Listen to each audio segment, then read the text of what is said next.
start for parts of northern Scotland, some rain across parts of Northern Ireland too, but it's across the south we could see some thunderstorms build up from the near continent later on this afternoon. Dry weather in between these areas for much of England and Wales, and it will still feel warm out there. Temperatures in the mid-20s for many areas across central and southern areas, in the high teens, low 20s further north than that.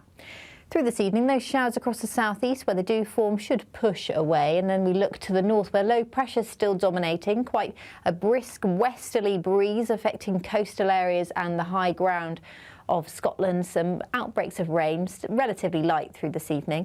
Should be a dry end to the day across Northern Ireland, Northern England, parts of Wales, central areas too. You can see temperatures still in the mid-20s, so it will still feel quite warm out there to end this week of exceptional heat.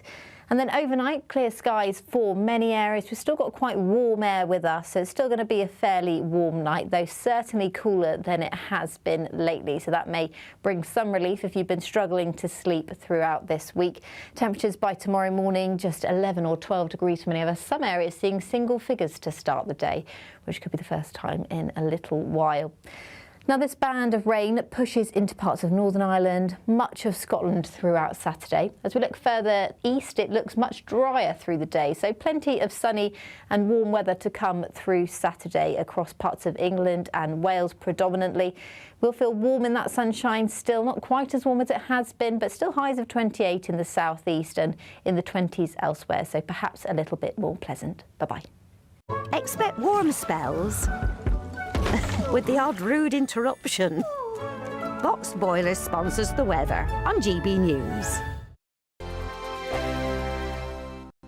£76,543 and 21 pence in tax-free cash could be yours this summer. That's totally tax-free cash to spend on anything you like. And remember, because it's totally tax-free cash, you'll get to keep every single penny. For a chance to win, text cash to 63225. One entry costs £2.50 plus one standard network rate message. Or text bonus to 63225. 5 entries cost £5 plus one standard network rate message. Go to gbnews.com/win. Entry starts at £2.50. Call 0903 686 3232. Calls cost £2.50 plus your network access charge. Or post your name and number to GB21 PO Box 8690 Derby DE1 9TT. UK only. Entrance must be 18 or over. Lines close at 4 p.m. on the 26th of June. This is a network giveaway. Entries will be pooled. Please check the closing time if listening or watching on demand. Good luck. Join me, Nana Akua, for an informative, interactive news programme with a difference. It's fun. No, he didn't say that, Dave. I'm so surprised. I think there's an element of truth to that. Join me from 3 p.m. every weekend, only on GB News, Britain's news channel. At the stroke of midnight, the news doesn't stop, and neither do we. Day in, day out. Forget stuffy late-night TV shows. We're giving you a front-row ticket to the centre of the political universe. Because breaking news doesn't wait for the morning. And neither do we. Join us for one of the most controversial and volatile times of politics in human history. A very big story. Big story over here. You won't get this anywhere else. The Late Show live at midnight, every night. Only on GB News. At GB News, we love to hear from you, our loyal community. So drop us a line at gbnews.com/yoursay. There you can talk to each other and also to the presenters live on air. gbnews.com/yoursay, because GB News is your channel, Britain's news channel. Westminster's full of talk, but out here, it's the real world. Am I allowed to talk now? No, that's it. This is where it matters, real people and real lives. That's what politics is all about. The fact is Trump made a good start. No. Straight answers, no spin, and just a couple of pints. How many fingers have I got up? About 10. So join me for Lee Anderson's Real World every Friday at 7 p.m. only on GB News. The People's Channel, Britain's news channel. Breaking news, live updates, stories that matter. From the heart of the GB newsroom to every corner of Britain, with our team of dedicated journalists across the UK. GB News bulletins are there to deliver the latest news that matters to you. Bulletins on GB News, the People's Channel, Britain's news channel.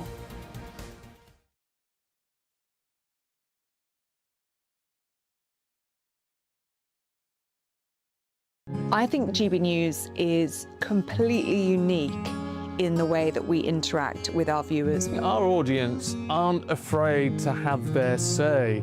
They want their voices heard now, and they've got a channel where that can happen. I find more and more as I'm wandering around, people come up to me and they say, "We saw you on television." I say, "Oh yes, on what?"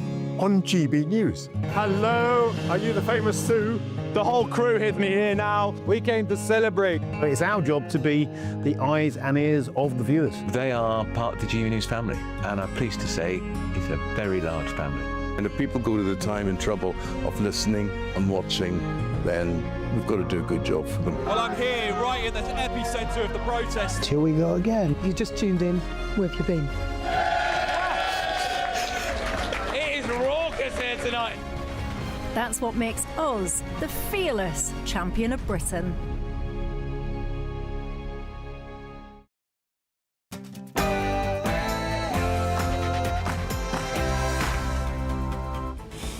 Good afternoon, Britain. It is 12 o'clock on Friday, the 29th of May. I'm Nana Akua. And I'm Mark White. Breaking news this hour. A court has decided against a retrial in the case of two brothers accused of assaulting a police officer at Manchester Airport 2 years ago. With the news that there will now be no further retrial, it means two things. Mohammed Amaz will face sentencing on the 26th of June on separate charges, whilst his elder brother Mohammed Ahmad will walk free. I'm sorry that he was handcuffed and arrested in the moments before he lost consciousness.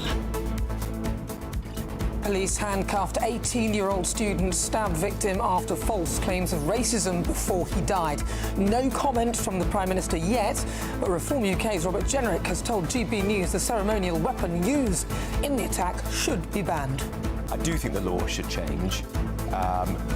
Is there a place on our streets for swords and daggers? No.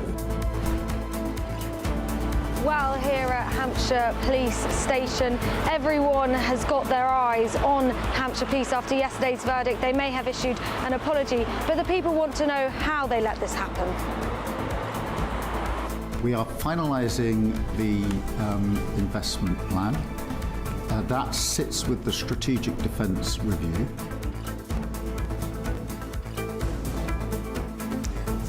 Where is the defence investment plan? That is the question from Conservatives this morning.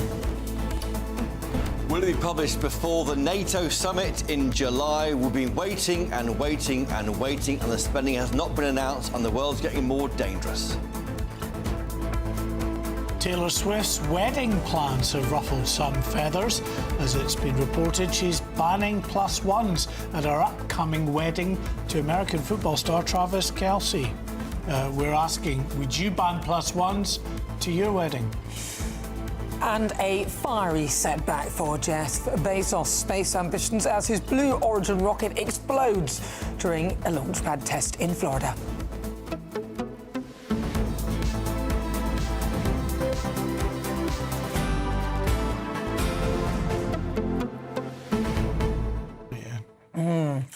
Well, a huge breaking story, Mark.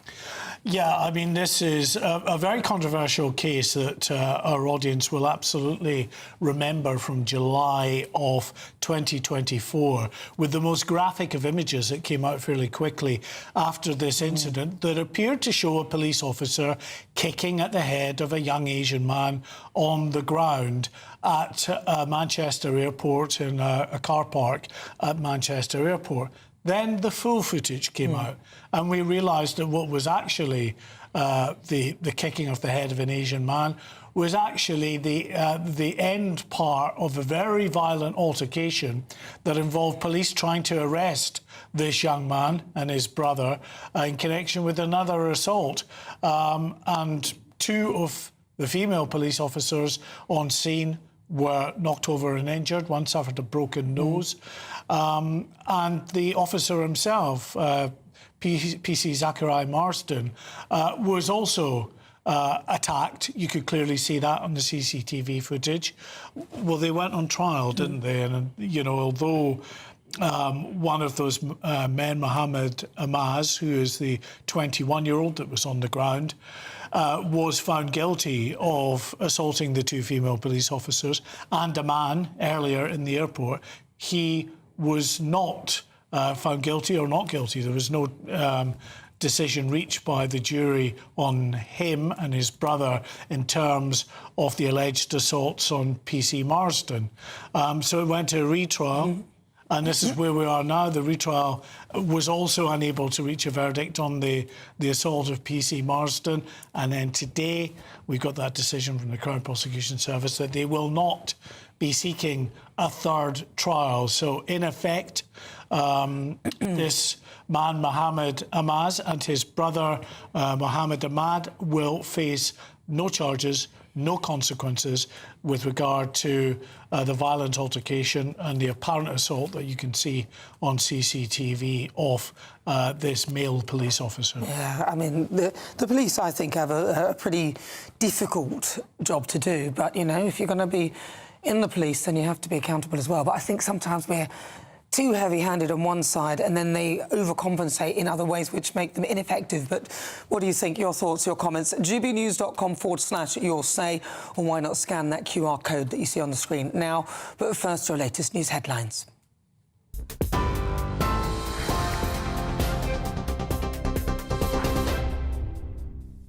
Nana, thank you. As you've just been hearing that breaking news, a court has decided against a retrial in the case of two brothers accused of assaulting a police officer at Manchester Airport 2 years ago. Mohammed Amaz, who's 21, and Mohammed Ahmad, who's 26, were charged with using a high level of violence against a police constable, PC Zachary Marsden. Both men deny the charge, claiming they acted in self-defence. Amaz was previously found guilty of assaulting other officers during the same incident in July in 2024. He will be sentenced in June. Elsewhere, 2 people have been charged after a 30-year-old woman was shot dead outside the 141 bar in Sheffield city centre on Monday. 30-year-old Jamel Roan has been charged with murder after Shanice Brooks was shot dead. 32-year-old Dorian Dice has been charged with assisting an offender in possession of ammunition. Both will appear in court today. Sir Keir Starmer has condemned a Russian drone strike that injured 2 people in Romania last night, calling it a serious violation of NATO airspace. EU Commission President Ursula von der Leyen says Russia's war of aggression has crossed yet another line. Russian drones have strayed across the border of the NATO member country a number of times during the war with Ukraine, but it's the first time citizens from Romania had been hurt. NATO has condemned what they've called Russia's recklessness. And people in England will be able to seek treatment for more conditions at their local pharmacy without being referred back to their GP, the government's announced. The £340 million deal means pharmacists with a relevant qualification will be able to make decisions and prescribe medicines on the spot. Ministers say the change, which comes into force this autumn, will ease pressure on family doctors. Those are the latest headlines. More in half an hour. You can now watch GB News live across the United States of America and the world on Truth Plus. Scan the QR code to find out more, or visit gbnews.com/truth.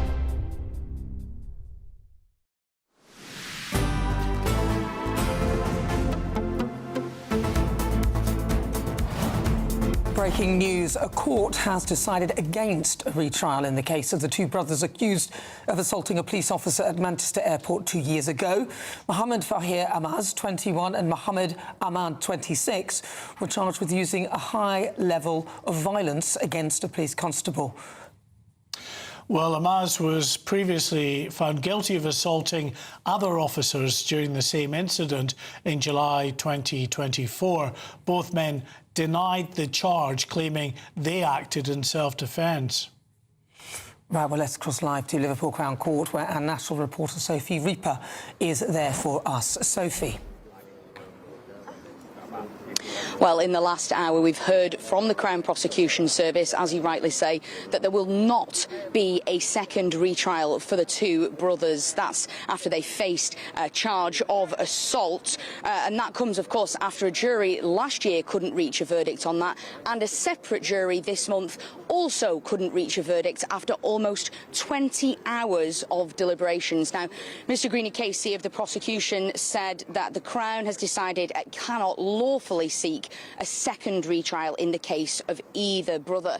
That decision was then approved by His Honour Justice Fluitt, the judge who's been presiding over this case throughout. He also then ordered that there should be not guilty verdicts recorded for both brothers on that particular assault charge. And what this means is that for the younger brother, Mohammed Amars, he of course was found guilty on 3 separate charges by a jury last year. He has now been remanded in custody and will remain there until he is sentenced. The date has now been fixed for the 26th of June for that particular sentencing.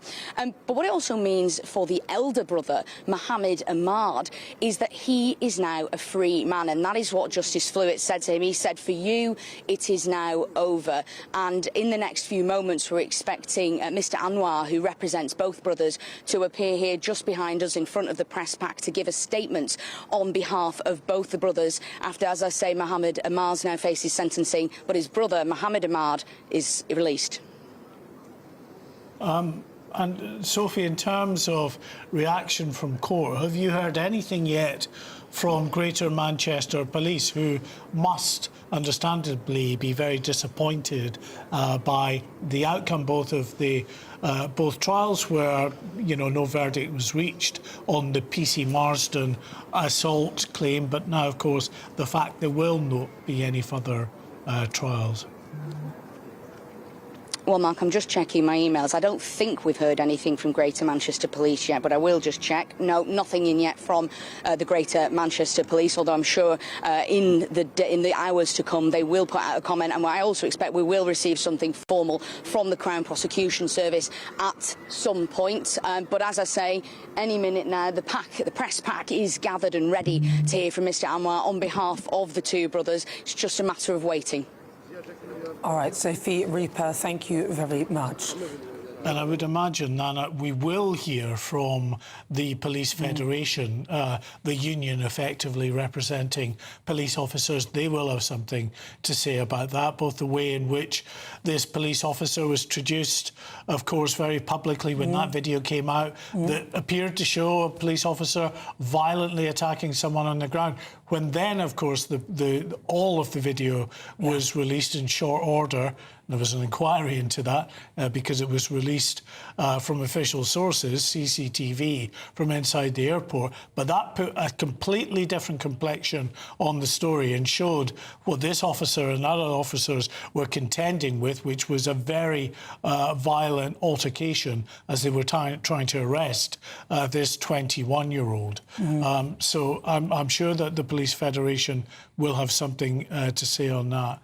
And for me, I think one of the interesting things about this story, it is not unrelated to the next story that we are going to do in a few minutes' time, and that is the tragic murder of Henry Novak and the way in which police responded to that, cuffing this young man who claimed that he'd been stabbed, believing a Sikh man, a brown-skinned man who claimed he'd been racially abused by this young man, and carrying out no checks at all until Henry Novak lapsed into unconsciousness and then realised something was seriously wrong with him. This, I think this illustrates for me just how the police have had such a reputational kicking,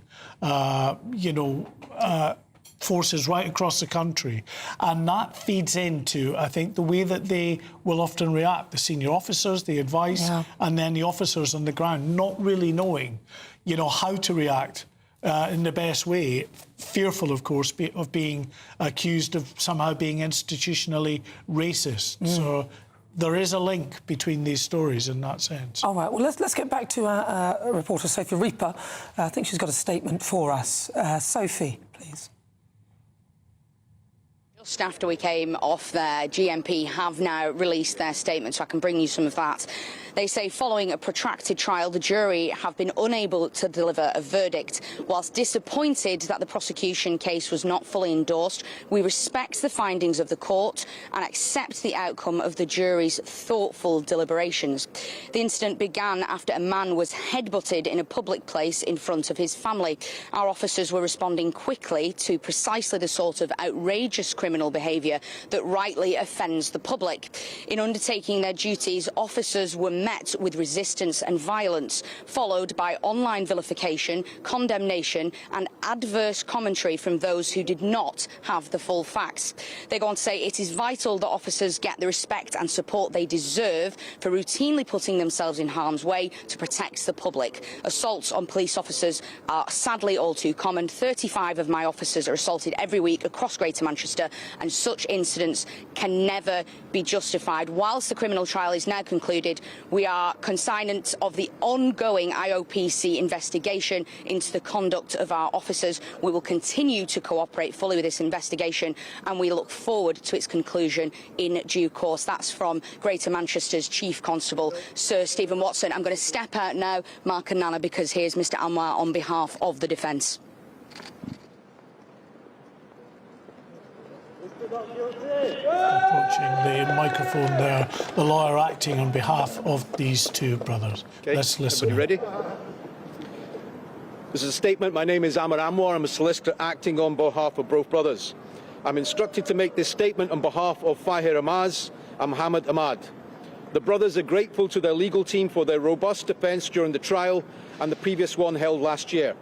For the second time, including at this retrial, the jury was unable to reach a verdict on the single charge faced by both brothers, assault occasioning actual bodily harm against armed police officer PC Zachary Marsden at Manchester Airport on the 23rd of July 2024.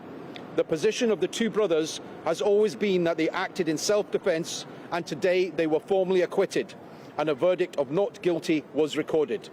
PC Marsden, an officer who is at the heart of this case, took a running kick and stamp on the head of Fahir Amaz after he lay incapacitated on the ground, having been tasered. In our democracy, we have a right to expect that those in uniform act according to the law, and any force used must be reasonable, legitimate and proportionate. Since the two brothers were charged in 2024, they have been subjected to an orgy of race hate. Meanwhile, politicians such as Nigel Farage and far-right activists have operated with total impunity. Social media posts viewed by millions created a highly prejudicial atmosphere in which a lynch mob mentality that was racist, anti-Muslim, called for deportation, riots, the death penalty and the hanging of the two brothers if they were acquitted. Even their sister and their newborn baby were threatened.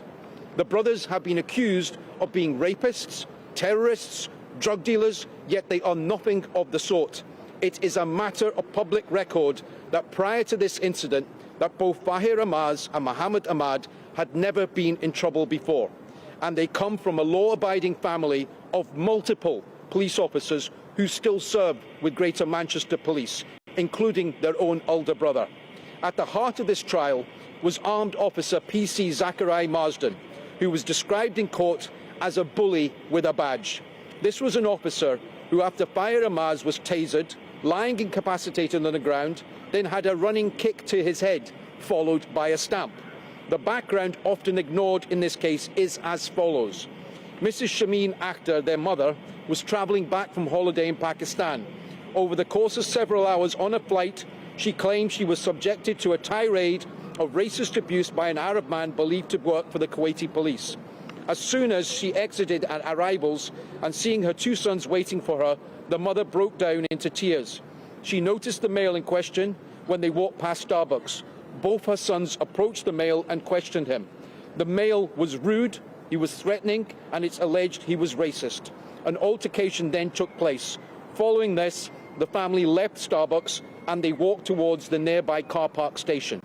When they got to the car park station, Fahir Amaz was facing the ticket machine and trying to pay for parking.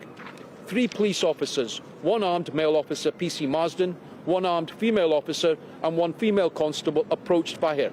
Without identifying himself, PC Marsden grabbed Fahir from behind by the neck and pushed his head into the ticket machine. At this point, his older brother, Mr. Ahmad, asked the police officer to move his hand from Fahir's neck. He could be heard in the video saying, "Easy, easy." The aggression and the violence used by PC Marsden was immediate. There was no attempt to speak to Fahir, to ask him to step aside or to question him. When Mr. Ahmad asked the officer to remove his neck hold, PC Marsden proceeded to punch Mr. Ahmad to the side of his head, elbowing him in his face and punching him several times. At this point, Fahir had already broken loose and started to throw punches. Fahir Ahmad then tried to run at PC Marsden, who had his back to him and who was standing in a shooting stance, pointing what Fahir believed to be a gun at his older brother. In fact, it was his taser. Fahir was then tasered from behind and landed face down on the ground.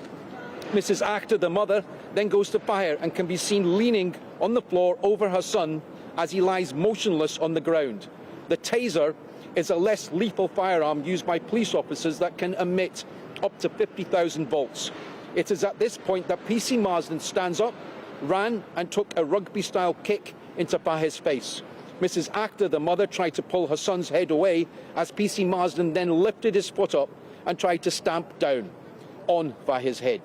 PC Marsden is seen in the CCTV and the mobile footage, then kneeing Fahir in the back. At this point, the male officer still has his taser drawn. He then struck the mother, Mrs. Akhtar, directly in the face using his taser. PC Marsden then went on to kick Ahmad, who was compliant, sitting with his hands over his head, and drag him down onto the floor and used his taser again as a weapon and hit him on his head and then held him down with his knee.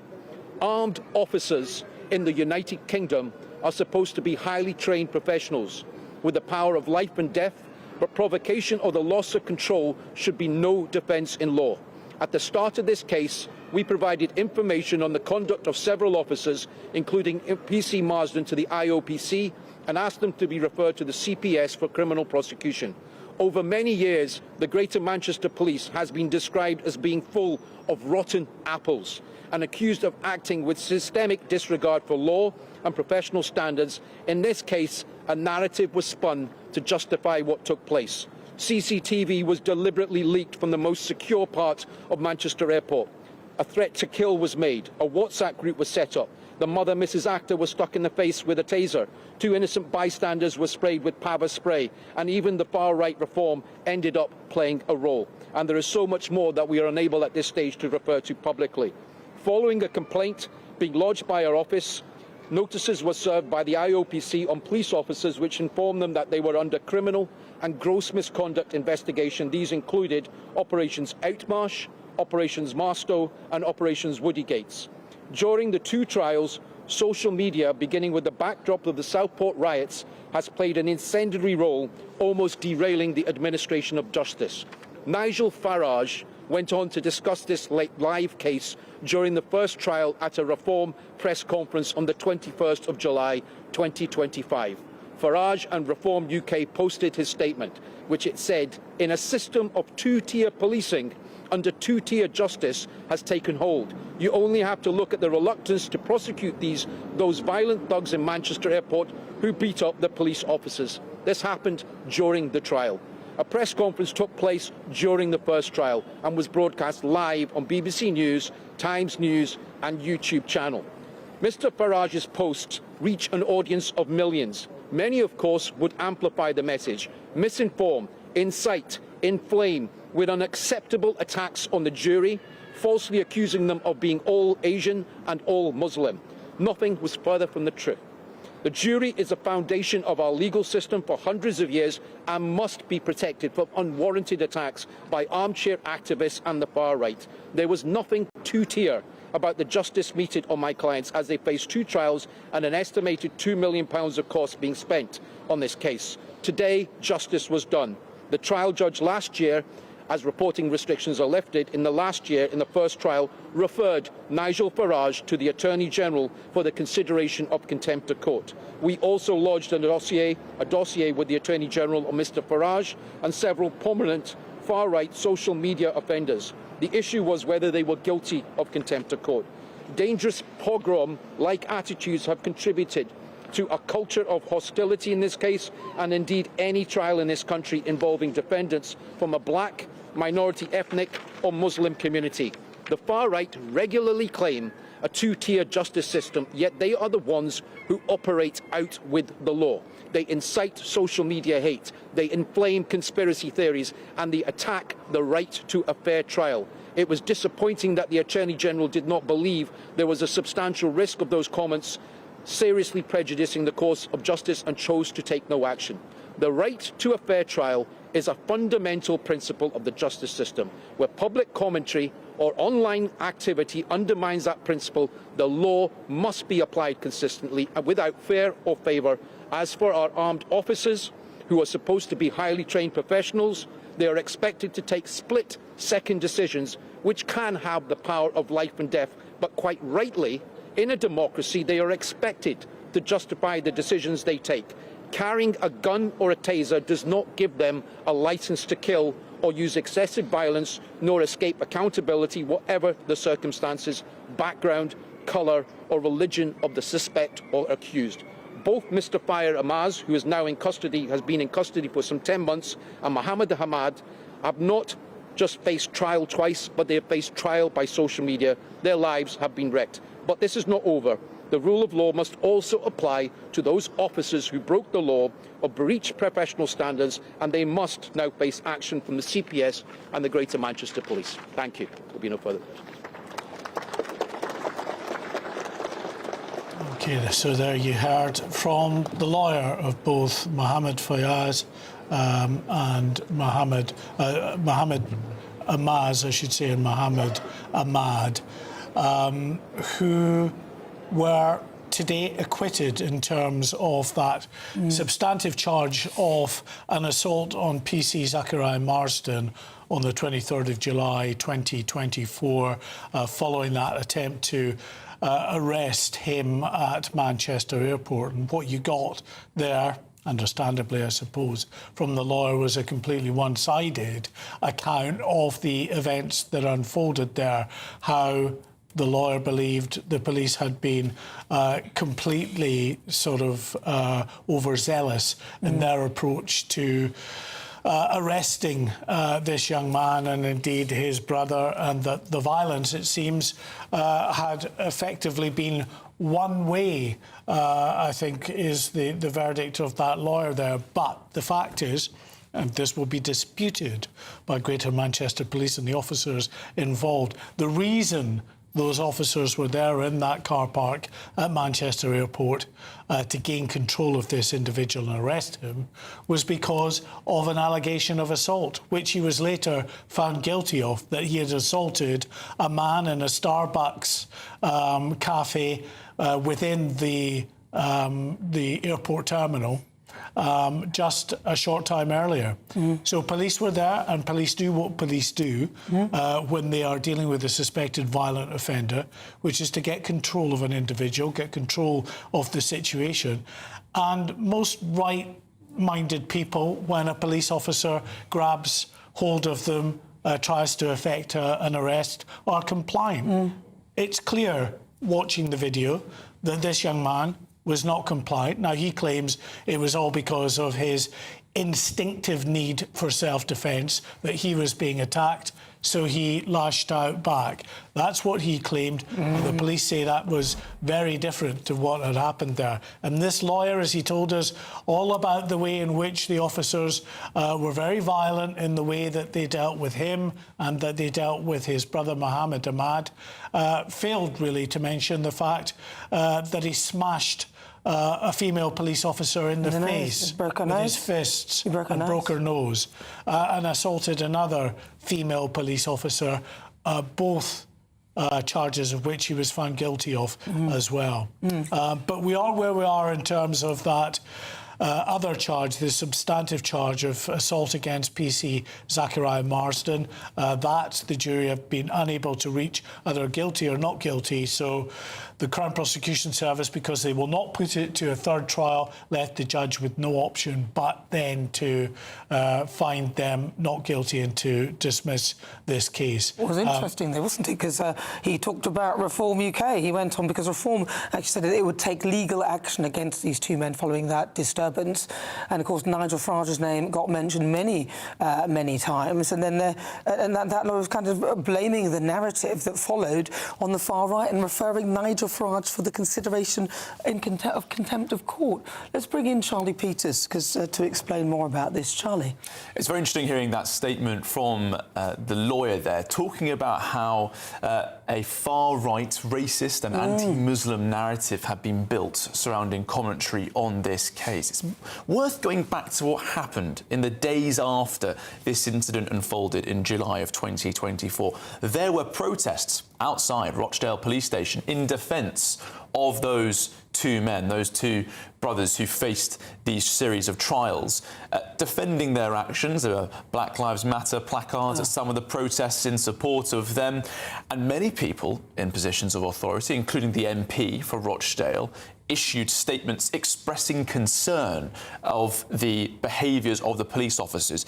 And because it was such a serious investigation, we were limited in what we were able to say at the time, and also we didn't have enough footage about the incident. And Mark has been making this point since this news broke. We only got a better understanding that led to, of course, one of these brothers being convicted for punching a female police officer in the face and breaking her nose, when footage was leaked from within Greater Manchester Police. CCTV footage of the incident was leaked to the Manchester Evening News, and that performed essentially a very strong public service in giving a better understanding to this institution and what happened. Can you imagine the sense of frustration among the colleagues of those officers who knew that one of their colleagues, who they go into harm's way with every day, had her nose broken, and this narrative was being whipped up of police brutality and of racism, some of the narrative that we've just heard. And I think it's worth going back to what we heard from the Chief Constable of Greater Manchester Police, Sir Stephen Watson. He referred to the fact that they are cognizant of an ongoing investigation via the IOPC. These two brothers have now been formally acquitted. They have been found, verdicts of not guilty have been delivered because the jury couldn't reach a decision. But PC Zachary Marsden is still under an IOPC investigation, a professional misconduct investigation, which opened in 2024. Now, the CPS have said they will not launch criminal actions on a basis of that investigation. But while it's remaining open, the police watchdog probe, he is still technically subject to potential criminal investigation as well. That cannot be formally closed until the IOPC investigation closes as well. So let's hear from Sir Stephen Watson. He said, and he was talking about outrageous criminal behaviour that rightly offends the public. That's what his officers were responding to. And he used that exact same phrase when referring to this incident in July 2024, when that further footage was leaked and shared by the Manchester Evening News that gave a totally different understanding on this issue. We've heard what the lawyers had to say. He believes that PC Zachary Marsden is a bully with a badge and that he did not act lawfully and appropriately, that a narrative of racism was whipped up against the men. It was a high-profile trial. Commentary is always, in effect, anticipated on these situations online, although, of course, the CPS tells people not to speculate. And, of course, as the media, we are gagged in terms of discussing any case whatsoever to not influence a jury whatsoever. We are expecting, I imagine, a response from Nigel Farage to what we've heard today. That will be a development there. We've heard also from that lawyer that they submitted a file to the Attorney General. It's the first we're hearing of this, I believe, that they actually wanted the leader of Reform UK to be held in contempt of court, a criminal charge there, or it could be civil in some cases as well, for commentary and for discussing the case as the legal proceedings were ongoing. The lawyer saying that made it impossible for those brothers to face a fair trial. But of course, one was tried and successfully convicted by the Crown Prosecution Service, will face a custodial sentence when sentenced later this year, is currently being held in remand after that guilty verdict and awaiting this second trial. But there won't be a third. There will not be a third in this case. CPS has abandoned those plans. Just one more element that we heard from Sir Stephen Watson, this Chief Constable, who's been placed in a tricky position defending his officers in spite of widespread narrative creation against him that occurred as this incident first unfolded. He says that assaults on police officers are sadly all too common. 35 of my officers are assaulted every week across Greater Manchester, and he says, and such incidents can never be justified. What we've heard from the lawyer of those brothers just there was, I think, an attempt at justification. There was description as to why it happened, talking about the mother landing after a flight, being subjected to some racialised abuse, allegations of that nature, I believe, that we heard. We'll have to check a transcript of what the lawyer said later. But Sir Stephen Watson says they can never be justified. Lawyer appearing to say otherwise. OK, thanks, Charlie. Thanks, Charlie. I think that, you know, is a good point. I mean, the lawyer there at pains to, of course, again raise this bogeyman spectre of the far right and saying, you know, that the brothers had been, in terms of the way that they had been dealt with, they'd been subjected to abuse, threats and intimidation from the far right. But no mention of the fact that, of course, long before the far right, this was allegations that the police were, you know, being racist, were attacking undeservedly individuals on the ground. I should say that we've just had a statement from the Crown Prosecution Service. I'm going to read that out to you. Mohammed Fahir Amaz carried out a violent series of assaults. First, an unprovoked attack on a member of the public before turning his aggression on police officers who were responding to the incident. During the attack, 2 female officers were assaulted, with one left bleeding after suffering a broken nose. The officers were carrying out their duties to protect the public in a busy airport when they were assaulted. Following a trial, Amaz was convicted by a jury of assault occasioning actual bodily harm in relation to PC Lydia Ward, assault on an emergency worker in relation to PC Ellie Cook, and assault by beating in relation to a member of the public. He'll be sentenced for his violent actions in due course. The jury in the first trial was unable, according to the Crown Prosecution Service, obviously, to reach a verdict on a further count relating to an assault on a third police officer. A retrial was held, but a second jury has also been unable to reach a verdict on that count. And then it concludes by saying the law is clear that any further retrial in these circumstances would be highly exceptional.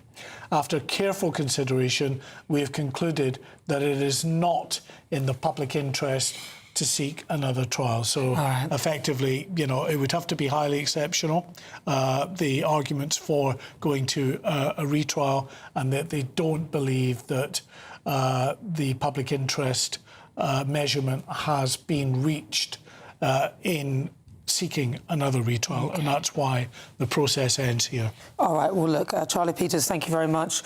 We will be bringing you more on that as it develops. But stay with us if you just joined us. This is GB News, lots of breaking news. It's just gone 36 minutes after midday.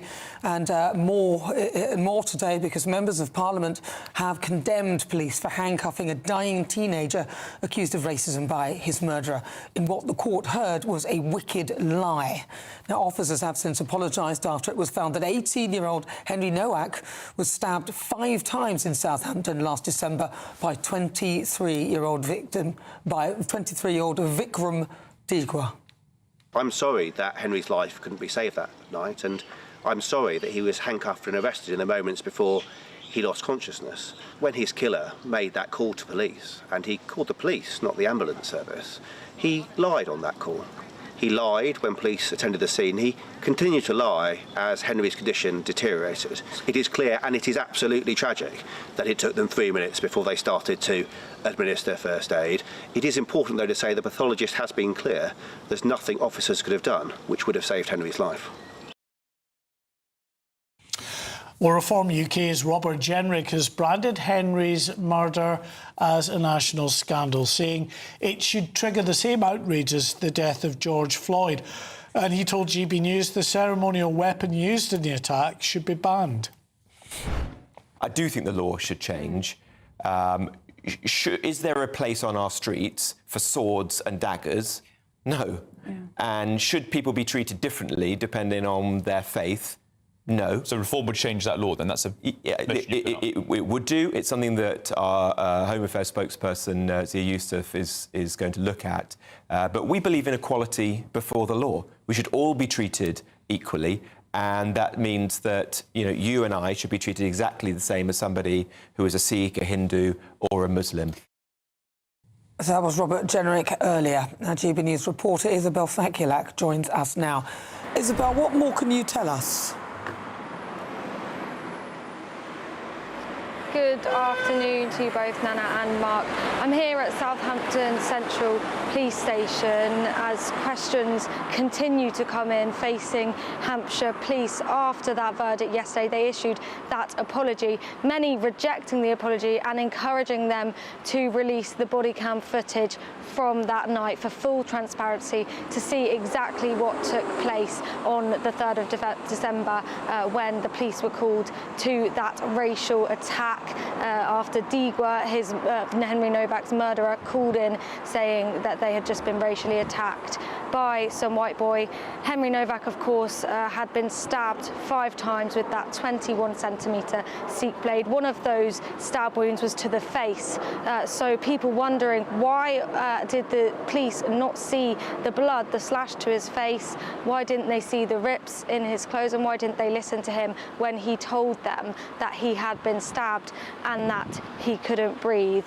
Of course, the police have handed themselves in for an investigation. That's ongoing, but a lot of public reaction here at Southampton Central Station. Last night there was a relatively small protest, but I'm still seeing some remnants of it here. In a tree next to me, I can see a sign lodged that says no peace, no justice. It has a photo of Henry Novak on. I think those demonstrations will probably become more of a common occurrence here in Southampton. And Isabel, in the less than 24 hours since the verdict was reached down in Southampton, any further word from the family of Henry Novak? No, Mark, still no word from Henry Novak's family at this point. They were in court most days. It was a very emotional and distressing trial, as you can imagine. No doubt they are coming to the terms with the fact that Vikram Digwa was guilty for murdering Henry Novak. Right, Isabel Fakulak, thank you very much. Now we're joined by the writer and academic Andrew Tettenborn. Good afternoon, Andrew. Good afternoon, Nana. And in terms of this case, how much do you think it points, or if you think it points to this at all, as a sort of a reluctance, a second guessing of police officers at the scene of an incident where they are just determined not to be seen to be at fault in any way and not taking the claims about someone being racially abused seriously enough, that they don't then give the other party the attention that they might need? Well, it certainly worries me enormously. It worries me for 2 reasons. One of them is quite simply that it must have been pretty obvious that Henry Novak was weak from loss of blood, likely to be bleeding, suffering from a stab wound. Now, if a policeman comes across someone in that state, one would have hoped that their first reaction would be to get them medical help. Apart from anything else, they're unlikely to be going very far. I'm not happy with the idea that that person should immediately be handcuffed. But quite apart from that, the worry must be as to why this man was handcuffed. There must remain a suspicion, and of course we don't know the full facts yet, but there must remain a suspicion that it was because an allegation had been made that he had used a racial epithet against Vikram Digwa that he found himself arrested rather than being immediately given medical help and got to the nearest hospital. And if that's the case, that I think is very worrying indeed. Because none of us wants racism. We're all anti-racist in the best sense. But when anti-racism is being weaponized in this way, it comes very close to getting in the way of policing without fear or favour. Whatever offence somebody's been accused of, one would have hoped that the first reaction would be not simply to arrest and handcuff them, but to get them medical help. Well, I'd say in particular because apparently there was a trail of blood behind Henry, so it was quite clear because he'd apparently climbed over a fence or something to escape, and there was a trail of blood. So it makes no sense at all that the police would do this. I want to ask you, though, do you think, because people are talking about this, that Sikhs should be allowed to carry these ceremonial knives? Because I hear that there is actually a small version of the knife that is perfectly acceptable. So do you think something needs to be put in place to ensure that this kind of thing can't happen again with that kind of knife and using that excuse? Yeah, I'm always actually rather worried about religious exceptions to the criminal law. We have a long history of them. I was worried, for example, when they brought in crash helmets for motorcycles, that they actually had a religious exception there. And I'm worried about this. I'm afraid if we do say that you cannot carry a substantial knife in public, and there's a very good reason for that, I'm afraid I really can't see any case for allowing exceptions on the basis of a particular person's religion. Yeah. If we're going to be a secular state, we're going to be a secular state. Now, Andrew, in terms of where the police find themselves, we know that there have been decades now of constant criticism of the police and other institutions in this country accused of being institutionally racist. Do you see any sort of correlation between, say, our lead story today, which is the terrible incident that unfolded at Manchester Airport, with so much of the narrative that has followed that story being about the police, being about how brutal they have been, being about how racist they have been, and others have been against these two brothers. Do you see any correlation with the way that that perhaps feeds in to the thinkings of policing, the thinking of policing leaders, right down to those on the street, where they might be second-guessing their decision-making process? I am actually, well, I was always worried about the idea of institutional racism because it was an idea I never really understood. I suspect, actually, it's something that affects very much the management of the police rather than the individual police officer on the ground, who I think 99% simply want to police without fear or favour. And whatever the colour of the skin of a particular thug they come across, they want to be able to deal with. I do fear at times that the police begin to look as if they were lions led by donkeys. Sorry, that's a rather rude way of putting it. But I think there is far too much managerialism here and far too much attempt by senior management who don't spend a great deal of time on the beat, shall we say, to dictate things based on theories of institutional racism. One has to be very careful about that. Obviously, we must avoid any idea of the police becoming racist and any suspicion. But making theories of institutional racism almost the be-all and end-all, the one thing that you mustn't create any danger of at all, I think can be very dangerous. Right. All right. Andrew Tettenborn, thank you very much. Thank you, Andrew. This is the thing. I've always said, forget the word institutional racism. There are individuals who are racist, and I think people use that as a way of absolving themselves for any responsibility for their own racism, because as an institution, it's not me, this is how we do it. And this is where I think a lot of the problem is laid, where as an institution, we must now show that we are not by doing this, and when it's actually down to individuals who are the racists, because an institution cannot itself be racist. I think that's ridiculous. And again, this is where our problems lie when we start thinking, oh, well, we're infected by this thing. We must now overplay our hand to disinfect ourselves of it. Yes. We must take the knee. Yes, ridiculous. You know, in solidarity with the loss of life of a career criminal who once held a gun against a pregnant woman's stomach. Yeah, I know, it's absolutely ridiculous. But look, a spokesperson for the Independent Office for Police Conduct said that our investigation, which began following a mandatory referral from the force that we received the same day, remains ongoing, and the officers involved are currently being treated as witnesses. Well, this is Good Afternoon Britain on GB News with Nana and Mark. Lots more coming up on today's show, but for now, if you're in the mood for some holiday sun, here's your forecast. Ready to soak up that holiday sunshine? Won't we need some cover? No worries, all sorted. All Clear Travel Insurance sponsors GB News Travel Destinations forecast. As the warm and sunny weather leaves the UK, it continues across much of Europe with warm sunshine continuing. Still a few showers here and there, particularly across parts of Madeira, the Canary Islands.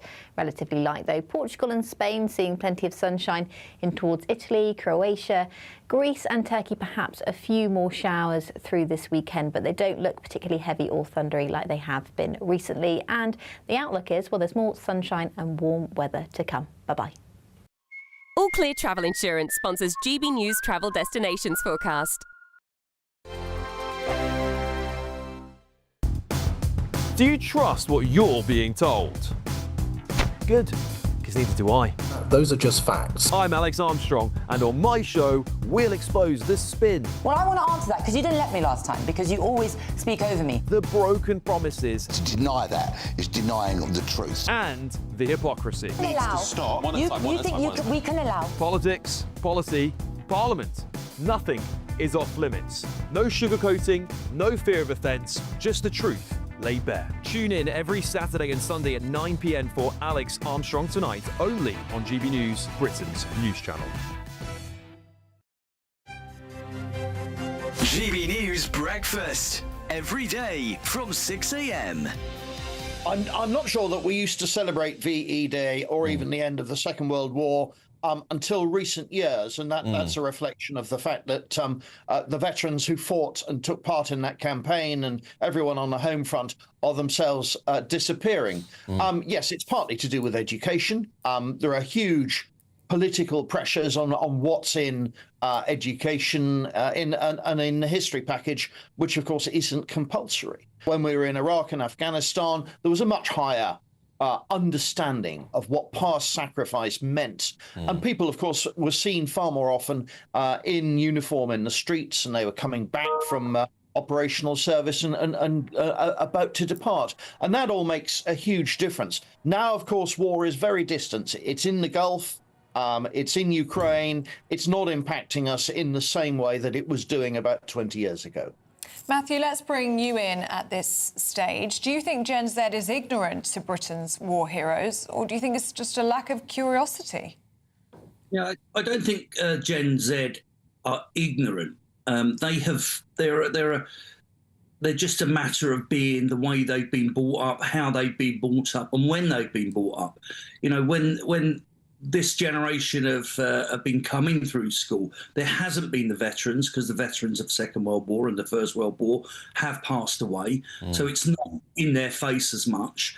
The rhetoric that they're getting taught in schools has been influenced a lot in the past sort of 30, 40 years with more left-wing, and I don't mean, I'm not trying to drag this into a political bias, but there is more left-wing rhetoric getting passed out in school.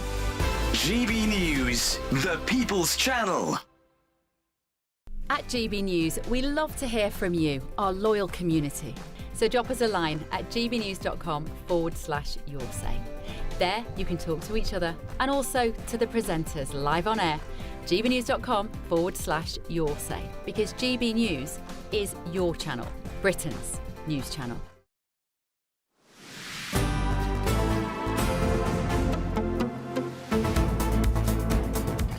Good afternoon, Britain. Now, the Isle of Man Tourist Trophy, or TT, is one of the world's most prestigious and extreme motorsports events. Yeah, let's speak to our Northern Ireland reporter, Dougie Beattie. You're always at the full throttle, Dougie. Take it away. That was Scottish, Nana. Good afternoon, Nana. Good afternoon, Mark. Yes, I am here in the Isle of Man, and rather unfortunately the TT has got off to a bit of a sad start. It is a dangerous sport, and on Wednesday night we lost Daniel Ingham, a young rider in the practice sessions, and yesterday Wednesday we had a horrific crash of a motorcycle and sidecar unit. They have since been sent home. But I caught up with some of the international riders, and I asked one in particular what he was thinking about travelling at these sort of speeds.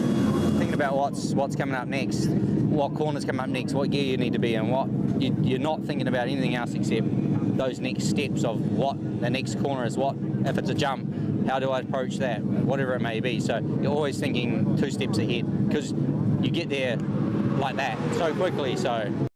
Yes, he is actually focusing on 1 step ahead, and when they approach Solby, they're at over 208 miles an hour. Now, this brings massive money to the Isle of Man, and in fact, actually this week, we've had Channing Tatum in here shooting Brad Pitt's new film on the Isle of Man TT.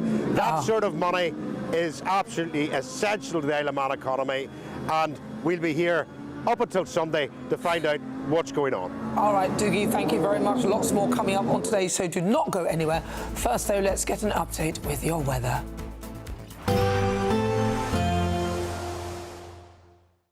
Expect warm spells with the odd rude interruption. Box Boilers sponsors the weather on GB News. Hello, very good day to you. This is your GB News weather update from the Met Office. Now, it is going to feel fresher than it has done through much of this week for many of us, but still quite hot in the southeast, and worth highlighting there will be a bit of rain around for some of us across parts of the southeast. There's a front bringing some showery bursts here, and across parts of the northwest of the UK there's some, well, mostly light drizzly rain, but perhaps some heavier bursts towards the far northwest of Scotland. This becoming more confined to just far northern parts of Scotland as we head towards the evening. In between those two areas of rain, there's actually a good deal of fine sunny weather to be had through today. But like I said at the start, a fresher feel than of late. Temperatures reaching the high teens, low 20s for many, but perhaps mid to high 20s towards the southeast. Into this evening then, and still a bit of rain around across some parts of Scotland, like I said, becoming largely confined to northern areas as we head through later on in the day, and in fact some eastern and southern parts avoiding much of the rain through a large chunk of the day, so staying generally dry. A fine end to the day across Northern Ireland and across much of England and Wales. Just in the southeast, a bit of cloud, a little bit of showery rain continuing, but here it is going to turn drier through into the start of the night as any showers clear away. Also clearing away will be the rain across northern parts of Scotland. It will take a little while to do so, but it is going to turn largely dry for a short period of time. I say short period of time because there is a front coming in from the west, and that's going to bring rain to Northern Ireland and western Scotland later on. Temperatures will be a little bit lower than some recent nights. Clearer skies, slightly fresher air, allowing some places to drop into single figures, so a bit more comfortable for sleeping for many of us. And then into Saturday, well, a bit of a northwest southeast split, wetter, cloudier towards the northwest, particularly across Scotland and Northern Ireland, across the bulk of England and Wales, especially towards the southeast. Staying fine, lots of sunshine and still pretty hot. Could see very high 20s in the southeast, so watch out for that. Expect warm spells with the odd rude interruption. Box Boilers sponsors the weather on GB News. Are you dreaming of a ton of tax-free cash this summer? We want to make that dream come true with a stunning £76,543 and 21 pence in cash to spend however you like. Put a new car on the drive or just relax in the knowledge that this year we've got your back. For a chance to win, text cash to 63225. One entry costs £2.50 plus one standard network rate message. Or text bonus to 63225. 5 entries cost £5 plus one standard network rate message. Go to gbnews.com/win. Entries start at £2.50. Call 0903 686 3232. Calls cost £2.50 plus your network access charge. Or post your name and number to GB21 PO Box 8690 Derby DE1 9TT. UK only. Entrants must be 18 or over. Lines close at 4 p.m. on the 26th of June. This is a network giveaway. Entries will be pooled. Please check the closing time if listening or watching on demand. Good luck. Bold. They are under no illusion. Ray, are you a human trafficker? Boundless. I've had enough of the nonsense, and I'm not afraid to say it. Don't get this on the BBC. Every weeknight, I tear through the headlines. The smell of gasoline. Should we be worried about it? From Westminster madness to cultural war chaos. I'm going to do now, they are throwing things up the cars. Get ready, Britain. Here we go. Patrick Christie tonight, weeknights from 9 p.m, only on GB News, Britain's news channel. I've been in Westminster for a long time, but I know that though power may be here, its effect on people's lives is across the whole of the country. We may be where rules are made, but it's where they're implemented that matters. Join me, Jacob Rees-Mogg, for forthright and frank discussion on where Britain has come from, where it's going, and where it will end up. That's State of the Nation, Monday to Thursday, 8 to 9 o'clock. Vox Populi, Vox Dei. From cold mornings to warm family brunches. From football to tennis. In the car. In the kitchen. GB News Breakfast is there. With the stories you need and the conversations that matter. Anyway, let's talk business. Well, it has been a historic night in British politics. It's astonishing, isn't it? We're here again. To start your day just right. GB News Breakfast. Every morning from 6 a.m. Only on GB News. Britain's news channel. You want to know what's really going on in the corridors of power? Labour don't know what to do with you half the time, and that makes you quite lethal in the chamber. Get behind the headlines with Chopper's Political Podcast. Join me, Christopher Hope, as I sit down with the great and the good of British politics. We'll see where this ruling takes us. These are the stories shaping our nation. Chopper's Political Podcast, available now on all platforms. Listen in and stay ahead.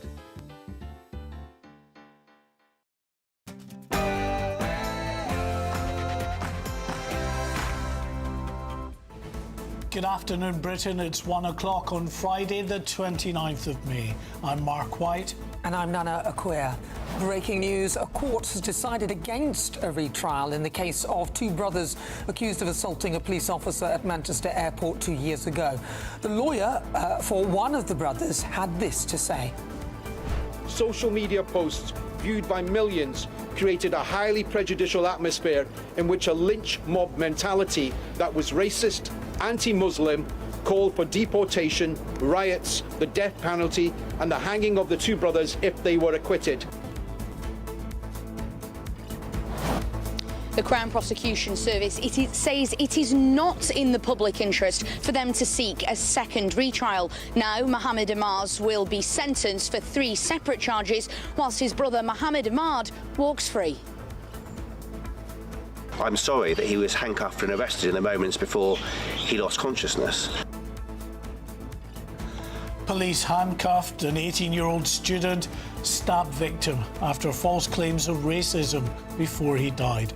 No comment yet from the Prime Minister, but Reform UK's Robert Jenrick has told GB News the ceremonial weapon used in the attack should be banned. I do think the law should change. Is there a place on our streets for swords and daggers? No. With many rejecting yesterday's apology from Hampshire Police, people are asking serious questions. How could they let Henry Novak be handcuffed and arrested in the moments before he died? And will they be releasing body cam footage from the night? We are finalising the investment plan. That sits with the Strategic Defence Review. Yes, but where is the defence investment plan? And that is the question from the Conservatives this morning. Tuesday marks 1 year since the Strategic Defence Review was published by the government, and yet still no way of funding an £18 billion uplift in defence spending. What on earth is going on? Rural landlords could be hit with a nice pub tax under new government guidelines. Stay tuned to find out if your local boozer will be affected. And Britain is to ration prostate cancer screening tightly, despite lagging behind much of Europe on survival rates. Lord Cameron, who was treated for prostate cancer, has attacked the plan to deny checks to the vast majority of men. at a fiery setback for Jeff Bezos' space ambitions as his Blue Origin rocket 220 back in there. loads 120. during a launch pad test. I'm over there. I'll come back in.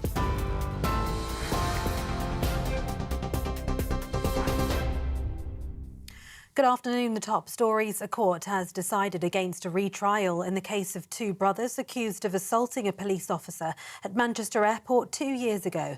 Mohammed Amaz, who's 21, and Mohammed Ahmad, who's 26, were charged with using a high level of violence against a police constable, PC Zachary Marsden.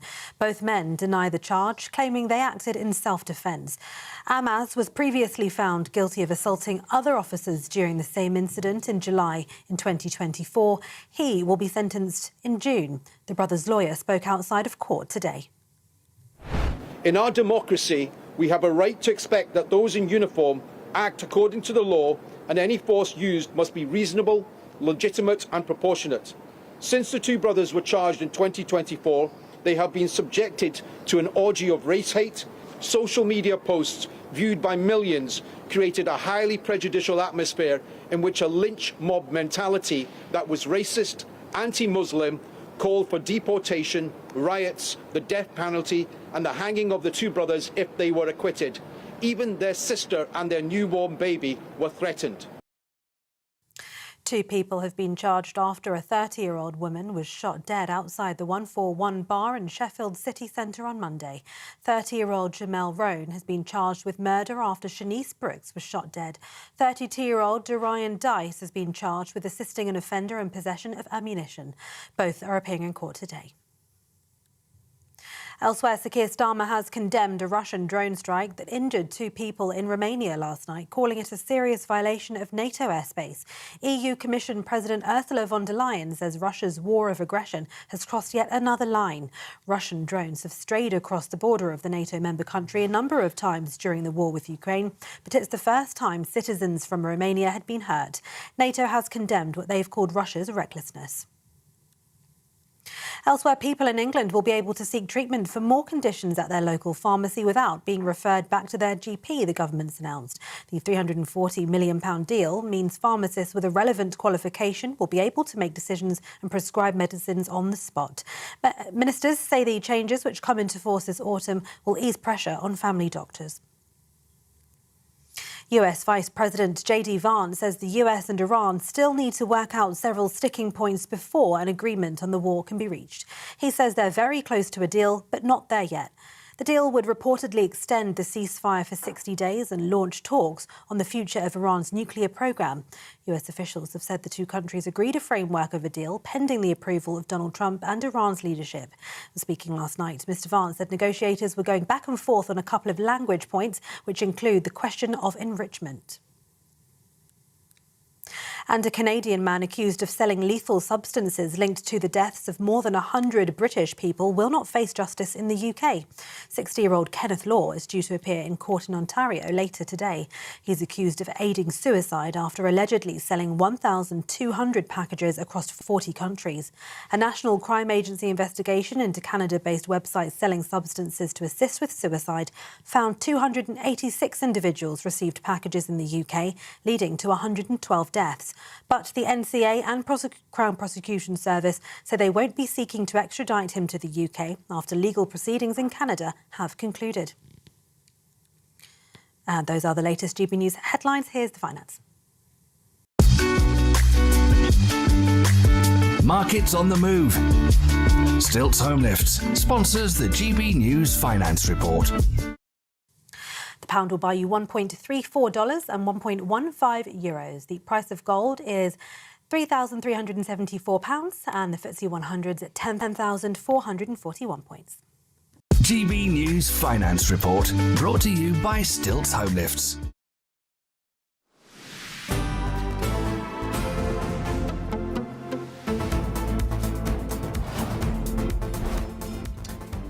Now, breaking news, and a court has decided against a retrial in the case of two brothers accused of assaulting a police officer at Manchester Airport 2 years ago. Mohammed Fahir Amaz, 21, and Mohammed Ahmad, 26, were charged with using a high level of violence against a police constable. Amaz was previously found guilty of assaulting other officers during the same incident in July 2024. Both men denied the charge, claiming they acted in self-defence. Well, let's cross live now to Liverpool Crown Court, where our national reporter Sophie Reaper is there for us. Sophie.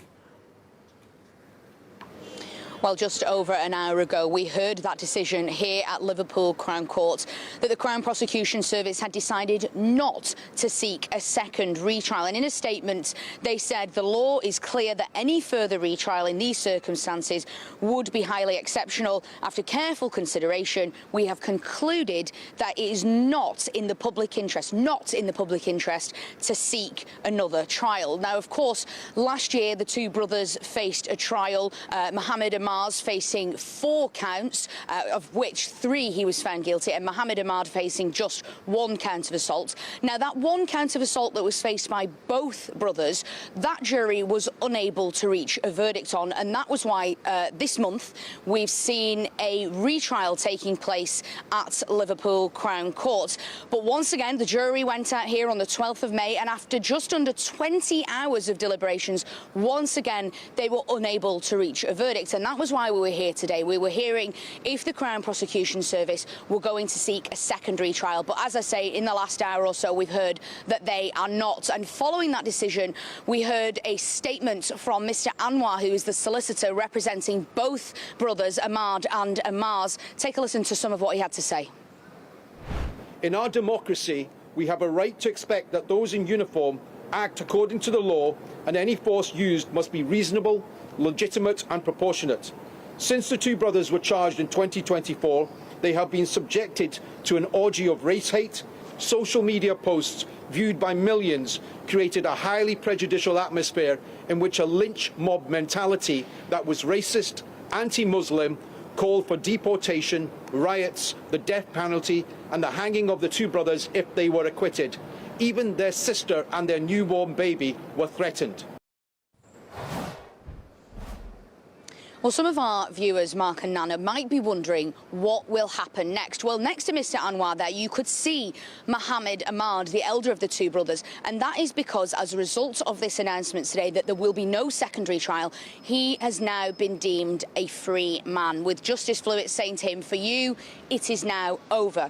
It's slightly more complex for the younger of the two brothers, Mohammed Amaz. He's been found or recorded as not guilty on that particular charge. However, as I mentioned earlier, last year he was found guilty of 3 separate charges, and he will now face sentencing for that. We know that that date has now been fixed for the afternoon of the 26th of June. Until that point, he will remain remanded in custody. All right, Sophie Reaper, thank you very much. Right, if you just joined us, welcome aboard. This is GB News. This is Good Afternoon Britain, and also some more breaking news. Yeah, a teenage boy has become the 12th person to die after getting into difficulty in water during the recent heat wave. Police were called to Bracklin Falls near Callander in Stirlingshire at around 6:45 on Thursday after concerns were raised for a person in the water. Now, the body of the 16-year-old boy was later recovered. A Police Scotland spokesperson said the death is not being treated as suspicious, and a report will be sent to the Procurator Fiscal. Now, members of Parliament have condemned police for handcuffing a dying teenager accused of racism by his murderer in what the court heard was a wicked lie. Officers have since apologised after it was found 18-year-old Henry Novak was stabbed 5 times in Southampton last December by 23-year-old Vikram Digwa. I'm sorry that Henry's life couldn't be saved that night, and I'm sorry that he was handcuffed and arrested in the moments before he lost consciousness. When his killer made that call to police, and he called the police, not the ambulance service, he lied on that call. He lied when police attended the scene. He continued to lie as Henry's condition deteriorated. It is clear, and it is absolutely tragic, that it took them 3 minutes before they started to administer first aid. It is important, though, to say the pathologist has been clear. There's nothing officers could have done which would have saved Henry's life. Yeah, that may be true, but would have been a very horrible last few minutes of anyone's life. So Reform UK's Robert Jenrick has branded Henry's murder as a national scandal, saying that it should trigger the same outrage as the death of George Floyd, and he told GBNews that the ceremonial weapon used in the attack should be banned. I do think the law should change. Is there a place on our streets for swords and daggers? No. Yeah. And should people be treated differently depending on their faith? No. So reform would change that law then? That's a... It would do. It's something that our Home Affairs spokesperson, Zia Youssef, is going to look at. But we believe in equality before the law. We should all be treated equally. And that means that, you and I should be treated exactly the same as somebody who is a Sikh, a Hindu or a Muslim. Well, GB News reporter Isabel Fekulak joins us now from Southampton. Isabel, what do you have for us? Good afternoon, Mark and Nana. Yes, here at Hampshire Police Station, the Southampton Central Station, here there's been no more word from Hampshire Police since that apology yesterday, and many across the country and internationally too have rejected that apology, saying it's just not enough. They want full transparency. They want to know exactly what happened when officers attended the scene that night, December 3rd. Henry was walking home from a night out. He bumped into a complete stranger, Vikram Digwa, who ended up stabbing him with that Sikh Kapan, a 21-centimetre blade to be precise. He stabbed Henry 5 times, 2 wounds to the back of the leg, 3 to the front, including 1 to the face. The fatal wound was in the chest. Now, he had a lot of internal bleeding. That is what the pathologist said was the cause of his death, and that even if an ambulance had been called at the time, it's likely he would not have survived that strike to the chest with that 21-centimetre blade. Still, transcripts read him trying to tell the police, "I can't breathe, I have been stabbed." And questions to Hampshire Police, how did they not hear him? How did they take 3 minutes to administer first aid and not take his claim seriously? Digwa did manipulate the police. He told them that Henry was pretending to be in a worse condition than he was. Digwa's brother had told the police that they had been racially attacked. So the police had very little information as they attended the scene. The rest of the family were there too. It would have been chaotic. It would have been dark. Still, though, there was a trail of blood as Henry had climbed over a fence trying to escape. There was the slash to the face. His jumper we saw a photo of in court. It was very stretched and had lots of rips and ragged. So lots of questions for the police here. There was a small demonstration last night in front of the police station in Southampton. People internationally and nationally are angry. No doubt there will be more for Hampshire Police to answer to in the coming days and weeks. All right, Isabel Fekulak, thank you very much. Well, joining us now is knife crime campaigner Byron Heighton. Byron, surely somebody shouldn't be allowed to legally carry around a knife, even if it is a ceremonial blade. It seems a bit odd that the law should apply differently to someone who's a Sikh than someone who's just like me. Oh, of course. I mean, there's many questions that need to be answered. But at the end of the day, if you ask the key question, how could you have prevented this? Even before you get to the mistakes that these 2 police officers made at the scene, it is illegal to carry a knife that is longer than 3 inches, and it then still has to fold, and you still have to have reasonable cause of carrying one if you are caught with one. But the weapon, I think it's pronounced Kipran, was it 3? That they can range between 3 and 9 inches, and the one that killed poor Harry was 8 inches, which is double the legal amount. So even before we get to the police officers that made these absolute crazy mistakes, it's just common sense in this country never seems to prevail. And then when you do speak common sense, you're branded racist or right wing. I get called right wing now and crazy just for doing my knife crime talks the way I do it. It's absolutely insane.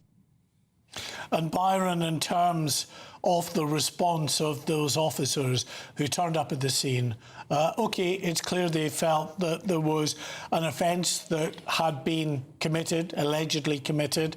They had a suspect in mind, but from your experience of, campaigning in this and dealing with many incidents and speaking to people that have been caught up in knife crime, how surprising is it to you that officers being told by an individual that this individual had been stabbed didn't at least carry out the basics, the cursory check to see if there were any injuries present? Well, I've trained, we stopped counting it. I've spoken to GB News many times. We stopped counting around 500,000 people. I've trained the most people in the country when it comes to knife crime. And with that, I've also trained and supported and worked with thousands upon thousands of police officers, which educated me. Because when I was younger, I thought, I was raised on hate the police, F the police, because of the brainwashing power of the media and music. And let me tell you now, for every one bad police officer, there is 1,000 good ones. I just want to be crystal clear with that. But in this circumstances, we've not even seen the true CCTV yet because it's not been released. Slashes to the face, catastrophic injuries to the body. Were these police officers blind? And the problem is, with that now, all the police officers that go above and beyond, they know they're going to get spat at and terrorised, and the job is going to be made 10 times harder. Because of this incident, they're going to be the ones that suffer. But can I defend these two police officers, especially with slashes to the face? And I know they said that he wouldn't have survived anyway, but can you just imagine as a person, don't think of sympathy, think of empathy. The last 3 minutes of your life, begging, thinking about your mum and your dad. Yeah. I've just got goosebumps just saying that. So unfortunately for these two officers, there's more questions that need answering than what we've actually got answers for. Yeah, I'm with you on that, and I'm quite sick and tired of hearing them say, well, he wouldn't have survived anyway, because they suspect that he wouldn't have, and that blow was fatal. But as you say, it's the last few moments of his life, and if it is your loved one, that is what you're thinking about, what that person went through, not being believed and then not even being attended to until it was absolutely too late. What do you think then needs to happen with the police? Because on one side, when they react, so we've just seen what happened in the Manchester airport, it seems quite unjust that they're not treated with the dignity and respect that they deserve when they're trying to do their job. But on the other hand, they are trying hard not to upset everybody, so then they don't do their job effectively and end up with things like this happening. Yeah, I mean, I like what you said at the end. They try not to upset everyone, but the harsh reality is they're only upsetting what seems to be white people, which is crazy how we're still in 2026 segregated by the colour of our skin. If anyone would think we were living in the Stone Ages, it's just absolutely insane. I can only give you advice on that off the people I've worked with the police, and at the end of the day, there does seem to be some common ground with things that are going on at the moment where religion seems to be top trumping reality, the truth, law. And it just begs the belief of what is going on in this country. I mean, I've met many police officers that do not want two-tier policing. They don't believe in two-tier policing. But as an average person who doesn't work with police, I would agree with them on why they have that belief that there is two-tier justice. But what people need to understand is police officers that work the beat, not bosses, not sergeants, that actually work the beat and go out on the street. They don't turn up and decide to be racist. They don't turn up and decide to go to a certain rally or event and arrest certain people there. What people need to understand is police take orders from higher powers. And where are these orders coming from? That's the question. And again, it like full circle, it always goes back to the government. And why haven't we heard from our Prime Minister yet? Why had he sat down saying sorry to the family? But yet when it was in America, across the pond in America, the same crime happens and it shuts down the country. We have riots and all hell breaks loose. Yeah. Could you imagine being that Harry's mum and dad? I know, it's just terrible. Byron, thank you very much for your thoughts and your comments. Very strong feelings there. Byron. He's a knife crime campaigner, Byron Heighton. OK, a statement from the Independent Office for Police Conduct says that our investigation, which began following a mandatory referral from the force that we received the same day, remains ongoing and the officers involved are currently being treated as witnesses. All right, 22 minutes after 1 o'clock. This is Good Afternoon Britain on GB News. Lots more coming up on today's show. Yes, Britain has to ration prostate cancer screening tightly, despite lagging behind much of Europe in survival rates. Lord Cameron, who is treated for prostate cancer, has attacked the plan to deny checks to the vast majority of men. But after the break... We are finalising the investment plan. That sits with the Strategic Defence Review. Yes, but where is the defence investment plan? I mean, that is the question from the Conservatives this morning. All that and much more to come. You're watching GB News, Britain's #1 news channel.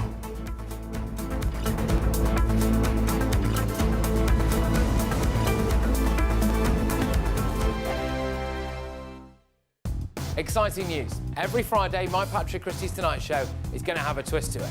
We're welcoming some special guests. You. That's right, on Fridays I'm going to be doing my show in front of a live studio audience because this show is about you and what you have to say. It's going to be the same big debates, same big topics, same big opinions, but every Friday night at 9 p.m. you are invited to come on down to Patrick Christie's Tonight to be a part of the action. Only on GB News, the People's Channel, Britain's news channel. Westminster, the ultimate clique. And you're fighting like rats in a sack. But here on the Camilla Tominey Show, we ask the questions the establishment media is too scared to ask. OK, let me ask you a straight question, because I know you're a straight-talking politician. Whether it's net zero, illegal immigration or law and order, nothing is off-limits. You had the power then. Yeah, as I and say, now you've lost it. That's the Camilla Tominey Show, a politics show that's fearless. But no, let me finish my question if you don't mind, because it is my show. Sundays at 9:30, only on GB News, the People's Channel, Britain's news channel. From the school run to the home run, watch a new show for all of Britain. So he can say whatever he wants. A straight-talking show where all voices are heard. And, you know, when are we going to stop talking about smashing the gangs and actually do it? With the stories that matter from every part of our country. There's a bit of a crash landing there for your Chancellor. Bold, fearless and standing up for you. That's me, Martin Daubney, 3 p.m. till 6 p.m, weekdays, here only on GB News. The People's Channel, Britain's news channel. As soon as it hits 11 and the headlines come in, the Late Edition brings you the breaking news from all the front pages. Because the news is going to happen. So get a head start today. Patrick Christie's Tonight, Late Edition. Alex Armstrong Tonight, Late Edition. From 11 o'clock every night. Only on GB News, the People's Channel, Britain's news channel. Hi, I'm Michelle Dewberry, and my show is your opportunity to cut through all the noise and dive in headfirst to some robust debates. Ideas clash. Situation, no, isn't it? No, because the failure is you're deliberately avoiding my point. Nothing's held back. And if you think this is the end of it, wait for more. And we do not shy away from the difficult stuff. Sometimes I want to shake people and say, if only you understood. So join me on Jubes and Kerr weeknights at 6 p.m, only on GB News, Britain's news channel. Westminster's full of talk, but out here, it's the real world. Am I allowed to talk now? No, that's it. This is where it matters, real people and real lives. That's what politics is all about. In fact, has Trump made a good start? No. Straight answers, no spin, and just a couple of pints. How many fingers have I got up? About 10. So join me for Lee Anderson's Real World every Friday at 7 p.m, only on GB News. The People's Channel, Britain's news channel.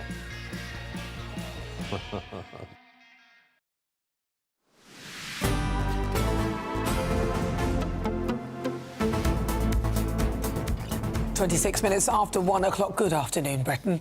Now, young people will be offered tens of thousands of new work placements and training opportunities as the government steps up efforts to tackle rising joblessness. Well, over the next 3 years, placements in industries from construction to hospitality will be rolled out nationwide with some of Britain's biggest employers. Now, these include Manchester and Gatwick airports, with ministers insisting that the opportunities will reach young people right across the country.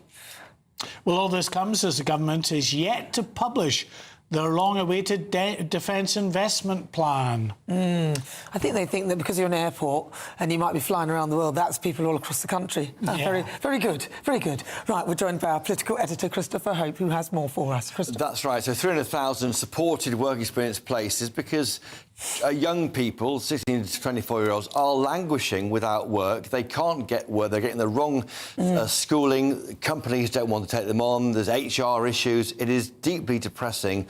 The government is stepping up. Earlier today, Torsten Bale didn't want to come on GB News and tell us what was going on, which is a great shame. But we have now got a clip of Pat McFadden, his boss. Okay. He is talking to cameras today for us. Here's what he told us. Well, we're increasing defence spending as we have to in a volatile world. We've signed a number of new defence contracts, including a £1 billion contract on new howitzers just last week. The Defence Investment Plan will be published when it's ready. It's important to get this right because ensuring the protection of the country and the protection of the people is the #1 duty of any government, and it's one that we will fulfil. So that's Pat McFadden also talking about defence. Now, we are waiting for the government to publish its £18 billion uplift in defence. Here's a thought for you. Are you going to steal my national service? I knew was that going to be yours? That was my idea. I told you that earlier. National service. And he's pretending it's his. I was the one who said that earlier. That was a Tory idea, Nana. No, but I said... Election. Oh, so you stole it from well, I don't mind stealing from them anyway, but you can't steal from me. No, but it's true. I thought, why don't they spend money on putting the youngsters into national service? That's something they could do instead of just claiming benefits for sick or not doing anything at all. Yeah, well, they could do £18 billion, though. That's been earmarked for KIT, because KIT actually is a less risky way of spending defence money. When you start building up defence, the army and forces, and if they get hurt on battlefield, that becomes a problem politically and also very sad for everybody. If you spend money on KIT, jets, drones and like, taking people away from the battleground, that may be where the money is being spent. But it's not a bad idea. No. Certainly the government supporting more work for young people is right. Why are we spending far more on benefits than training? That's ridiculous. There's a report out today from Peter Hyman called Inside the Mind of a Young NEET, not in employment, education or training. Peter Hyman is a really impressive figure. 10 years in Downing Street, 10 years as a head teacher, 2 years advising Sir Keir Starmer. He says it's outrageous the way young people are being treated. He talks about this bedroom generation, sitting at home, not working. Young people facing a rejection economy. They leave school without any real work experience, without the training to get jobs. Employers, for their part, don't really want to take on young people. They think applications are written by AI. They say they don't want to risk giving feedback to young people in case they get called out on social media. Also, NI, minimum wage. Oh, well, all that. The government haven't helped. think that is bad, but that's also a distraction from a failure over 2 generations of politicians and the media. We're all failing these young people. They are not working. It's a disgrace for all of us. We all bear it as adults, I think, and we need to help them. But here's what Peter Hyman told me on the podcast today. Alan's coming on to the solutions bit of his report in September. We've got to change the curriculum in schools. The government's been too timid on that. Curriculum and assessment, there's got to be better pathways. They've got to be signposted and they've got to have status. So a young person doesn't think, if I'm not going to university, I don't know what I'm doing, or I'm a loser. But he's backing apprentices already, isn't he? Yeah, but apprentices have gone down. Yeah. I mean, not under this government, particularly in the last 10 or 15 years. So we say lots of people talk the talk about apprenticeships. They've got to be quadrupled, 5-fold, 10-fold. We've got to get apprenticeships going. Then we've got to have trusted adults supporting young people at moments of difficult transition. Then we've got employers to take more risks on young people as a first job, as an entry-level job. And we've got to have a welfare system.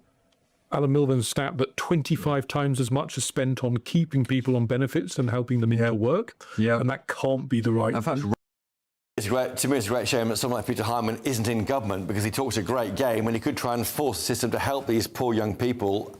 I think we're all getting tired of, frankly, the government saying they're going to do things. Just get on and help the people who need the help, need the support. That interview is in full online, or wherever you get your podcast, at Choppers, Political Podcast. Search for it, it's there. Wouldn't miss it, wouldn't miss it. Just back on this defence investment plan then. Why on earth has it taken them so long? I say, Has it? It's still taking them so long. And when on earth might we get a decision? You've got companies within the defence sector that are saying they are about to have to make redundancies, even some of them face closure because they're not getting the investment decisions. Well, 12 months ago on Tuesday, I think George Robertson put out his report, Lord Robertson of Portel, the former head of NATO, the former Defence Secretary, 97-99 under Tony Blair, saying we need to spend more money on defence. We were expecting this plan last autumn. It hasn't happened. We're around to 1 year since that report came out. We are told by Whitehall sources there are trade-offs to be made. That's why the government can't find the money for it.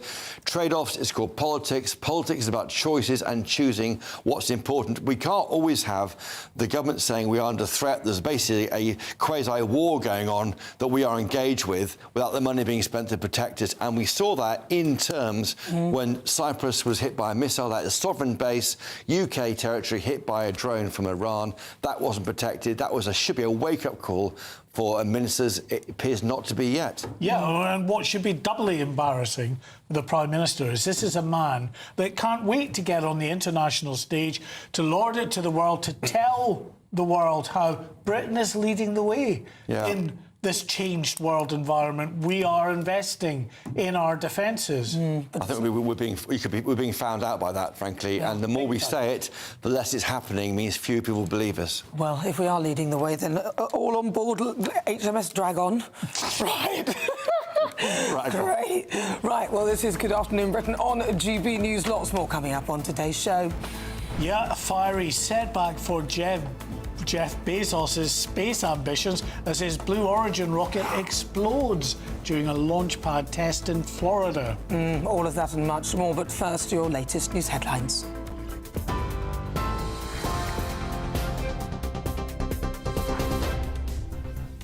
Good afternoon. The top stories. A court has decided against a retrial in the case of two brothers accused of assaulting a police officer at Manchester Airport 2 years ago. Mohammed Amaz, who's 21, and Mohammed Ahmad, who's 26, were charged with using a high level of violence against a police constable, PC Zachary Marsden. Both men denied the charges, claiming they acted in self-defence. Two people have been charged after a 30-year-old woman was shot dead outside the 141 bar in Sheffield in the early hours of Monday morning. Sir Keir Starmer has condemned a Russian drone strike that injured two people in Romania last night, calling it a serious violation of NATO airspace. And people in England will be able to seek treatment for more conditions at their local pharmacy without being referred back to their GP. The government has announced the £340 million deal means pharmacists with a relevant qualification will be able to make decisions and prescribe medicines on the spot. Those are the latest GB News headlines for now. More in half an hour. For all the latest from GB News whilst you're on the go, get the GB News app. Scan the QR code now to download or visit gbnews.com/app.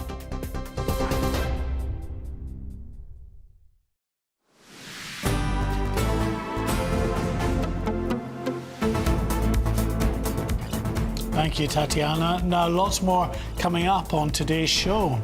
Yes, rural landlords could be hit with a nice pub tax. Not so nice under the new government guidelines. Stay tuned to find out if your local boozer will be affected. All that and much more coming up on GB News, Britain's news channel. Number one, by the way. Yes.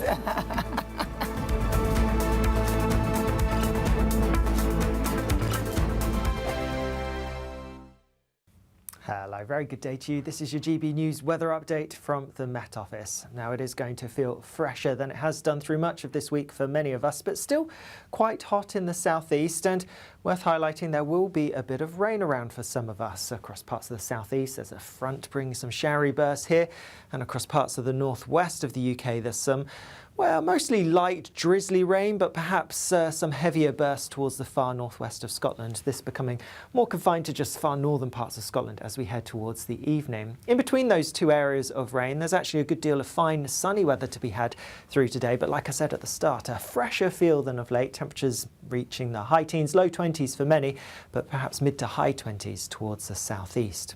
Into this evening then, and still a bit of rain around across some parts of Scotland, like I said, becoming largely confined to northern areas as we head through later on in the day, and in fact some eastern and southern parts avoiding much of the rain through a large chunk of the day, so staying generally dry. A fine end to the day across Northern Ireland and across much of England and Wales. Just in the southeast, a bit of cloud, a little bit of showery rain continuing, but here it is going to turn drier through into the start of the night as any showers clear away. Also clearing away will be the rain across northern parts of Scotland. It will take a little while to do so, but it is going to turn largely dry for a short period of time. I say short period of time because there is a front coming in from the west, and that's going to bring rain to Northern Ireland and western Scotland later on. Temperatures will be a little bit lower than some recent nights, clearer skies, slightly fresher air, allowing some places to drop into single figures, so a bit more comfortable for sleeping for many of us. And then into Saturday, well, a bit of a northwest southeast split, wetter, cloudier towards the northwest, particularly across Scotland and Northern Ireland, across the bulk of England and Wales, especially towards the southeast, staying fine, lots of sunshine and still pretty hot. Could see very high 20s in the southeast, so watch out for that. Bye-bye. Thank you, Britain, for making GB News Radio such a huge success. Whether you're in the car, on the go or listening at home, thank you for choosing us as your radio station.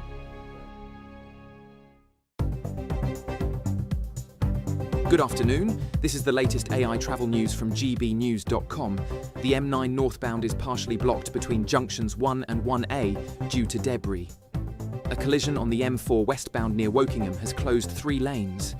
The M25 clockwise entry slip at junction 6 in Surrey has delays with 1 lane shut after a crash. There's congestion on the M6 northbound between junctions 14 and 15 and southbound between junctions 28 and 27, causing 30-minute delays. And on the train, Southern has no services between Worthing and Littlehampton or Barnham, with delays between Chichester and Havant. For more travel news, go to gbnews.com.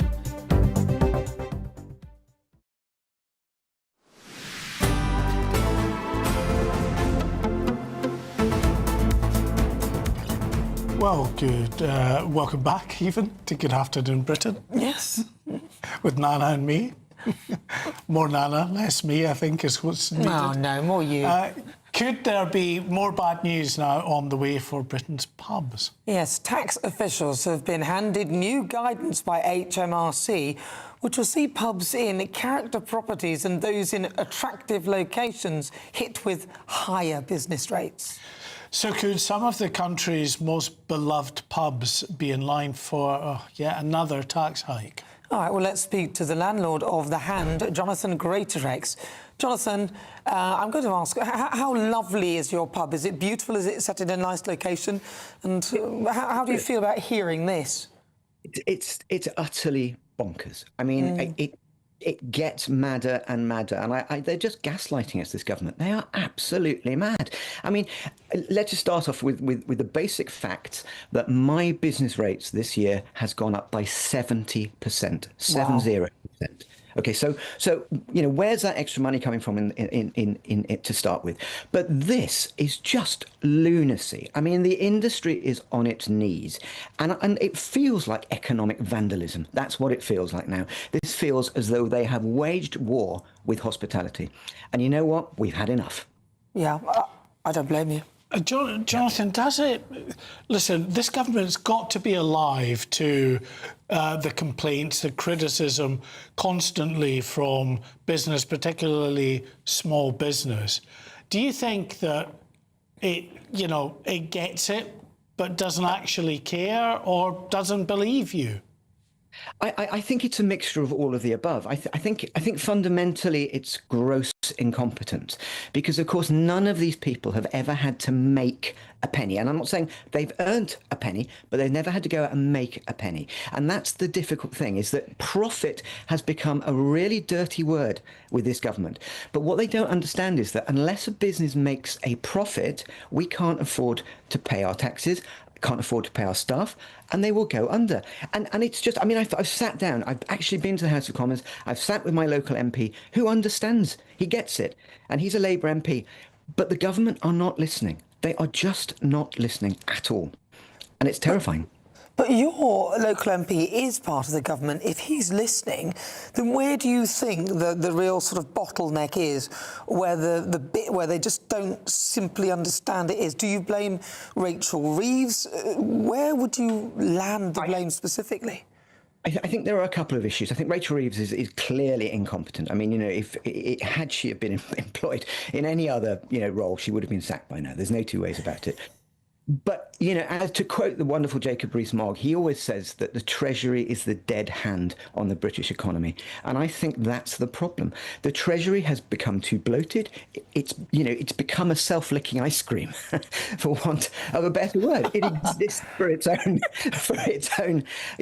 existence. It's ridiculous. And so the Treasury, these are civil servants who don't have to worry about where their next paycheck's coming from, where their next, how they're going to pay their electricity bills, their salaries guaranteed. They just don't care, and I just don't think that they can see it. I had a heartbreaking text from a dear friend last night who has run a Michelin-starred restaurant for years, and he's reluctantly, that's it, he can't carry on anymore, and he's been going for 30 years. This is the state of the industry, every day. I know we keep saying, 3 businesses shut down every day, and it's become, it's almost like, yeah, okay, fine, whatever. But that's horrific. That's horrific. And this blood is on these lunatics' hands. Yeah, I have to agree. I honestly think it's madness, Jonathan, that you for the sake of trying to pull in a few extra pounds, you end up leading to the closure of a business with all of the people that employs. Suddenly, the many thousands of pounds that the Exchequer gets from that disappears. It's just the economics of madness. It really is. Just one final question to you, because we're running out of time. I know you're up against it, like all these small businesses are, but do you think you're OK? Will you survive? I think we're going to. We're having to make some very, very tough decisions, on a daily basis. And that being, if we can save £2,000 a year by moving this supplier, we're doing that. And that's, that's the level of micromanaging that we're having to do just to stay afloat. And that's lunacy. All right, Jonathan Greatorex, thank you very much for your thoughts. He's the landlord of The Hand. Please go and visit it. Yeah, if you're passing, go in there. Give him a wave. Give him your customer. Now, the government responded to this story saying that the government we are backing Britain's pubs, cutting this year's business rates bills by 15%, followed by a 2-year freeze, extending World Cup opening hours and increasing the Hospitality Support Fund to £10 million to help venues grow. HMRC's experts have used standard industry methods, which have been used to value pubs for decades. All right, well, let's move to some breaking news. 44 minutes after 1 o'clock, and a child, woman and man have died after plunging from a 10th floor of a tower block in Elephant and Castle in South London. The Met said that officers attended alongside the London Ambulance Service, London's Air Ambulance and London Fire Brigade, and their next of kin have been informed.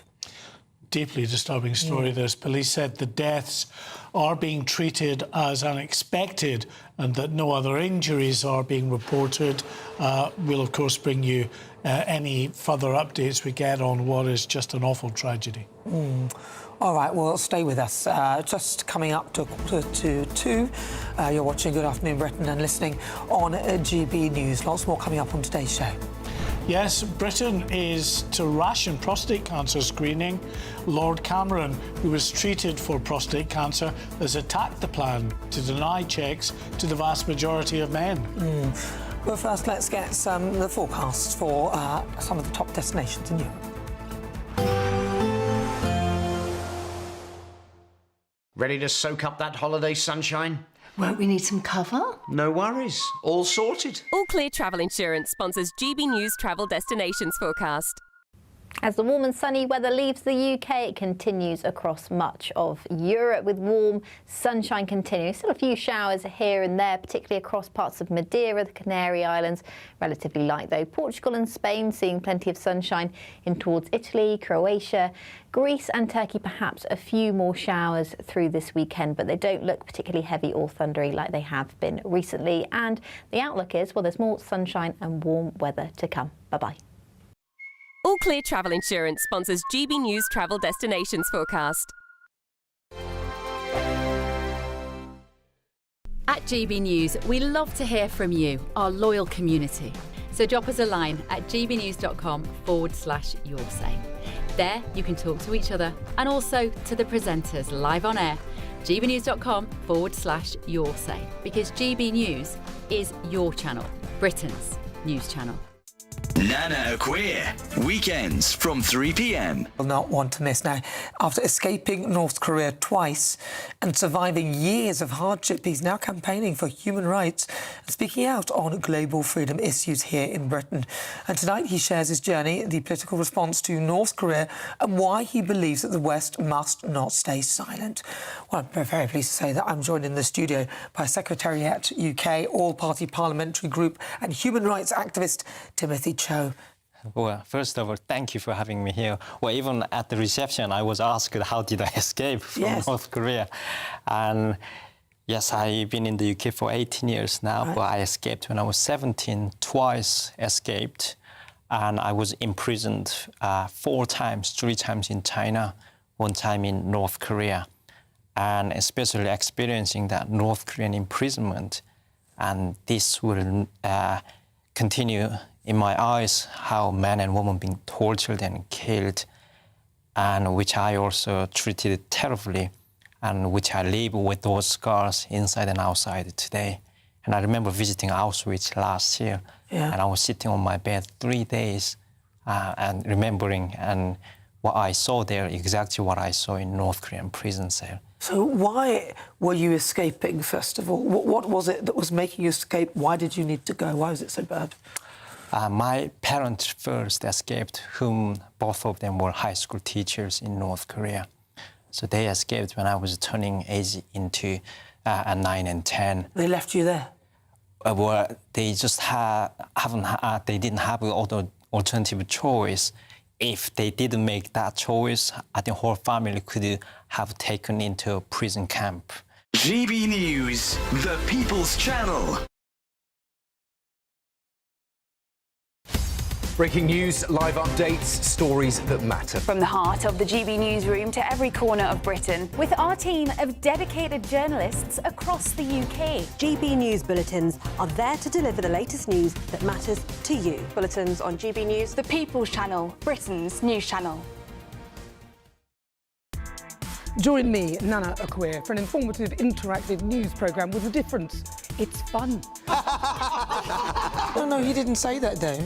I'm so surprised. I think there's an element of truth to that. Join me from 3 p.m. every weekend, only on GB News, Britain's news channel.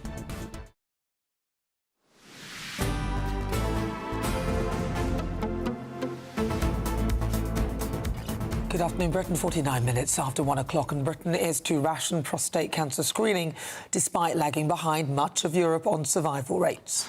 Well, the former Prime Minister, Lord Cameron, who said his life was saved by the screening, called the decision a real step backwards. Prostate cancer is the most common cancer in men in the UK, with about 63,000 diagnoses and 12,000 deaths annually.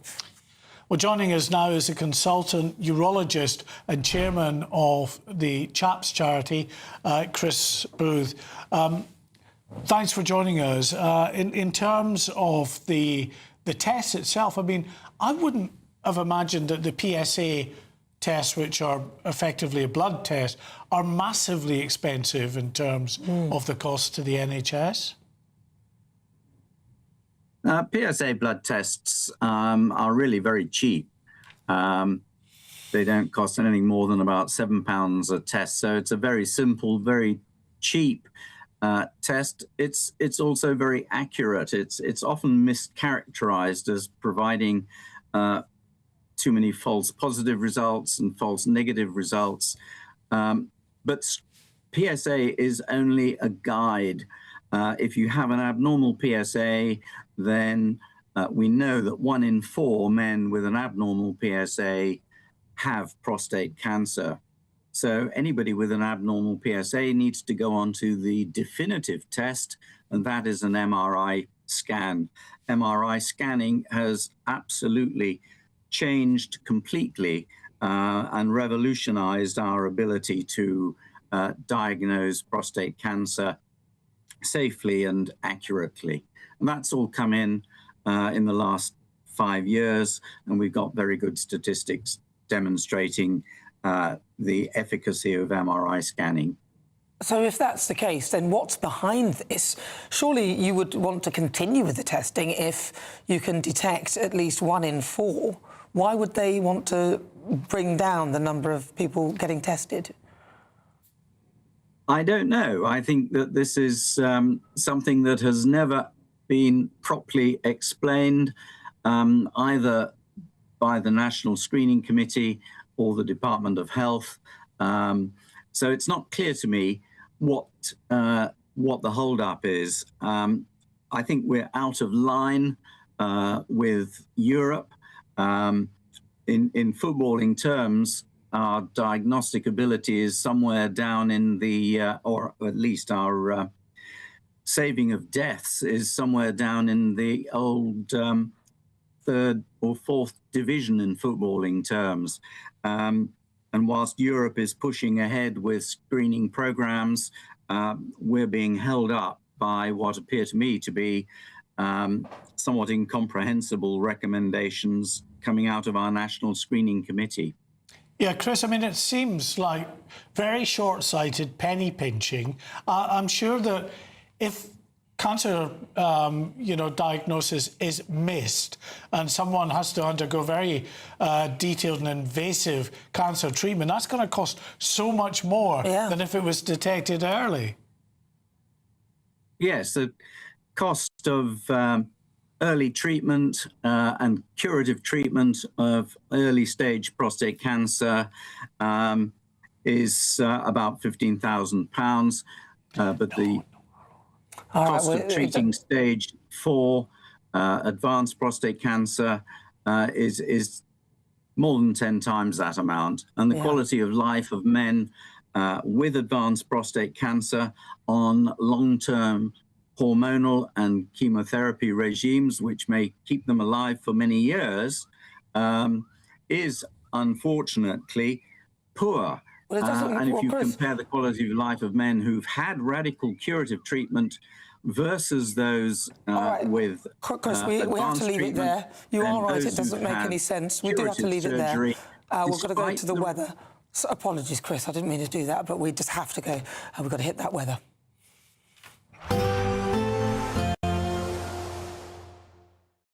Today, clouds overhead, total zen within. Boxed Solar sponsors the weather on GB News. Hello again, very good afternoon to you. I'm here with your GB News weather forecast from the Met Office. Whilst there is a bit of rain around through today, things are set to turn drier overnight before more wet weather arrives from the west. That's because there are a number of frontal systems around. The high pressure, which has brought the settled and hot weather through much of this week, that's now cleared away towards the east. So yes, some showery bursts of rain in the southeast through this evening, clearing away by the start of the night. Meanwhile, rain over northern Scotland becoming more confined to just the far north of Scotland through the early hours of tomorrow morning. But then another front of rain pushes in across western parts of Northern Ireland and western Scotland. With some clearer skies, drier weather elsewhere and fresher air across us, temperatures are dropping a little bit lower tonight than they have done through some recent nights. That's good news if you've been struggling to sleep.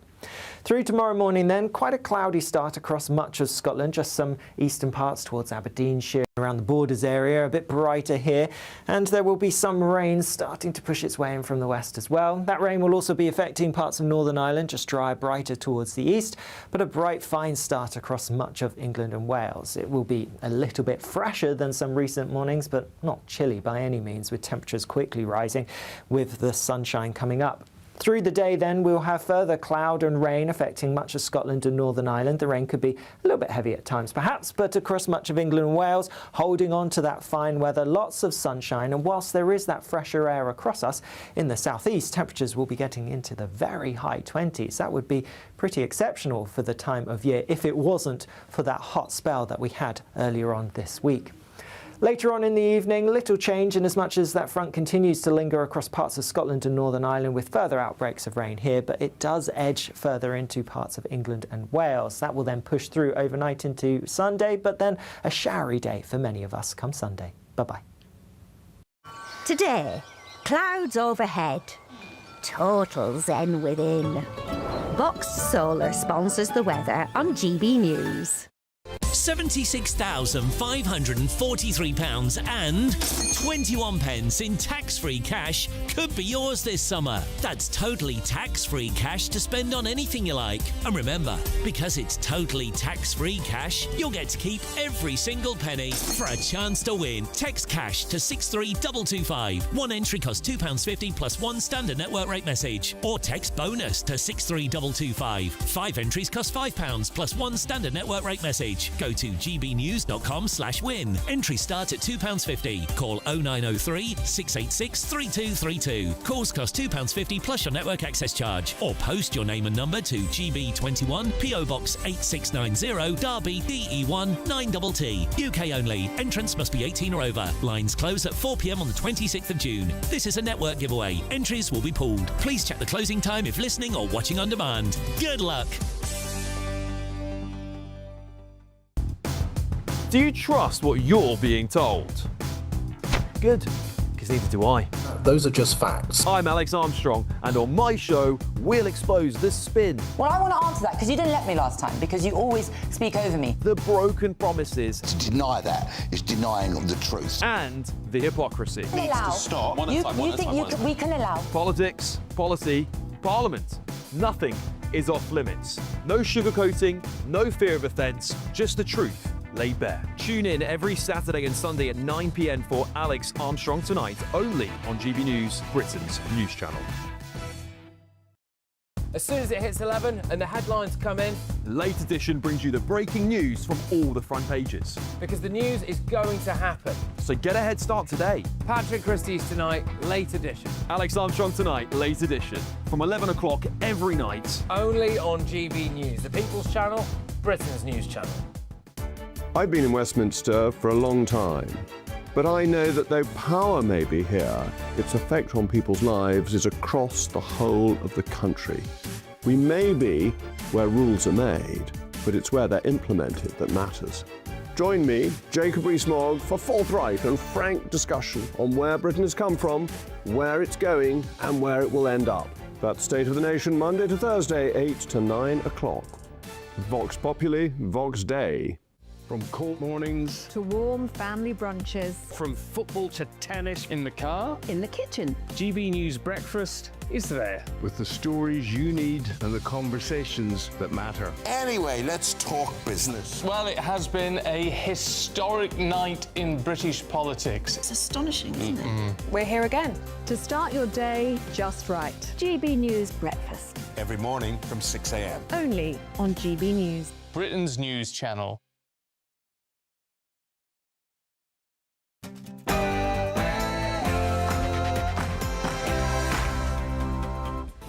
Good afternoon, Britain. It is 2 o'clock on Friday, the 29th of May. I'm Nana Akua. And I'm Mark White. A court has decided against a retrial in the case of two brothers accused of assaulting a police officer at Manchester Airport 2 years ago. The lawyer for the brothers had this to say. Social media posts viewed by millions created a highly prejudicial atmosphere in which a lynch mob mentality that was racist, anti-Muslim, called for deportation, riots, the death penalty, and the hanging of the two brothers if they were acquitted.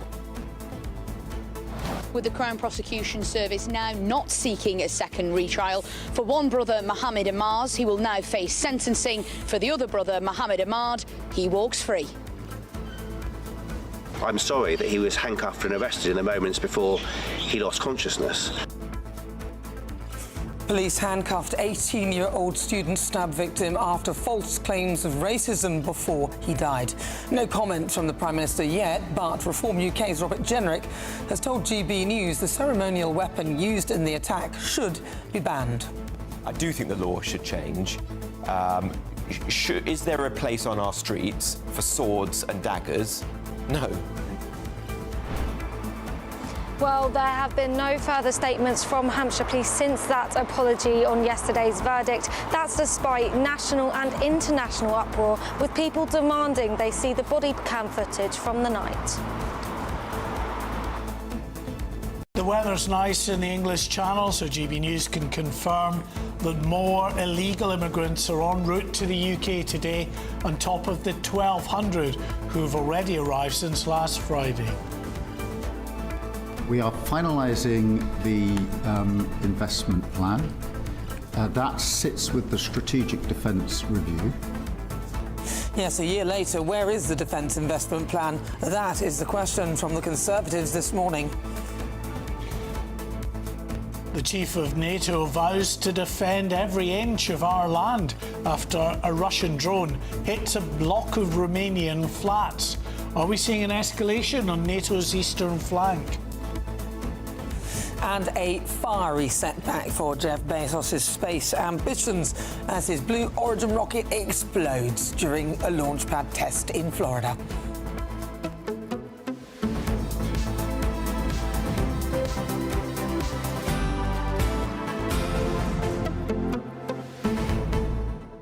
Oh, well, they're all coming across now, the nice weather and all that, isn't it? Yeah. So let's get on there, probably relaxing in that dinghy, knowing that they're going to be picked up by our Coast Guards and then escorted back to the UK, or to the UK, even not back to, because they didn't come from there, but hey. I don't know why I'm sort of laughing, because understandably for our audience, are absolutely infuriated by this incessant arrival of illegal immigrants across the English Channel.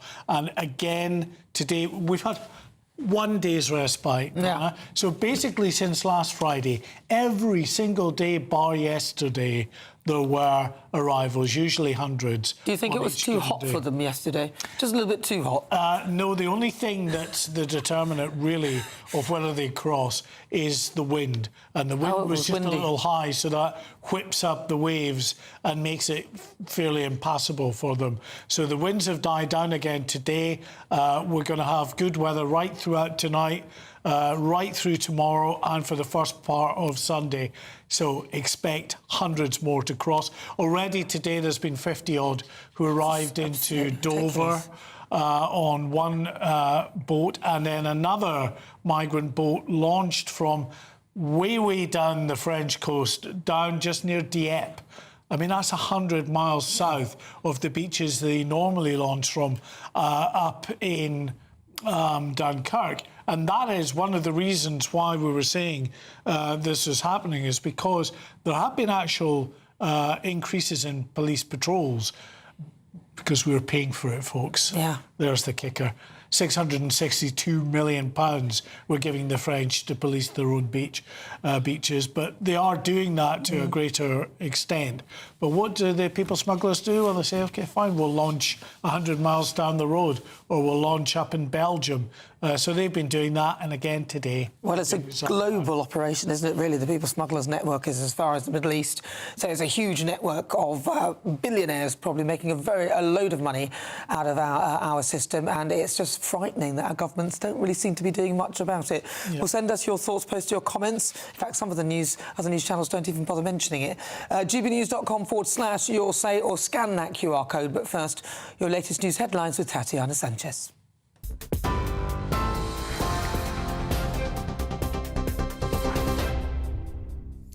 Nana, thank you very much. The top stories this hour: 3 people, including a child, have died after falling from a high-rise block of flats in South London, the Metropolitan Police has said. Emergency services were called to Churchyard Row in Elephant and Castle this morning, following reports that people had fallen from height. A man, a woman and a child were found at the scene. And despite attempts by emergency crews to resuscitate them, all 3 were pronounced dead. A police spokesperson says the deaths were currently being treated as unexpected and no other injuries had been reported. In other news, a man has been charged with an offence under the National Security Act following an investigation by Counter-Terrorism Policing London. A 46-year-old Greek national who resides in Munich in Germany was charged today. He's due to appear in court later today. Elsewhere, a court has decided against a retrial in the case of two brothers accused of assaulting a police officer at Manchester Airport 2 years ago. Mohammed Amaz, who's 21, and Mohammed Ahmad, who's 26, were charged with using a high level of violence against a police constable, PC Zachariah Marsden. Both men denied the charge, claiming they acted in self-defence. Amaz was previously found guilty of assaulting other police officers during the same incident in July in 2024. He'll be sentenced in June. The brothers' lawyer spoke outside court today. In our democracy, we have a right to expect that those in uniform act according to the law, and any force used must be reasonable, legitimate and proportionate. Since the two brothers were charged in 2024, they have been subjected to an orgy of race hate. Social media posts viewed by millions created a highly prejudicial atmosphere in which a lynch mob mentality that was racist, anti-Muslim, called for deportation, riots, the death penalty and the hanging of the two brothers if they were acquitted. Even their sister and their newborn baby were threatened. Two people have been charged after a 30-year-old woman was shot dead outside the 141 bar in Sheffield in the early hours of Monday morning. 30-year-old Jamel Roan has been charged with murder after Shanice Brooks was shot dead. 32-year-old Dorian Dice has been charged with assisting an offender in possession of ammunition. Sir Keir Starmer has condemned a Russian drone strike that injured two people in Romania last night, calling it a serious violation of NATO airspace.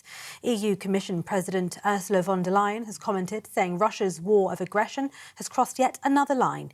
NATO has also condemned, saying what they've called Russia's recklessness.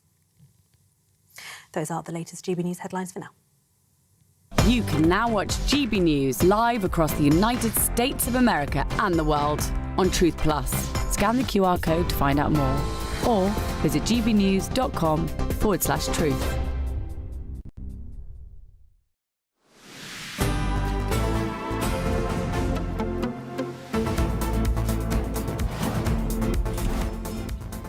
Well, a court has decided against a retrial in the case of two brothers accused of assaulting a police officer at Manchester Airport 2 years ago.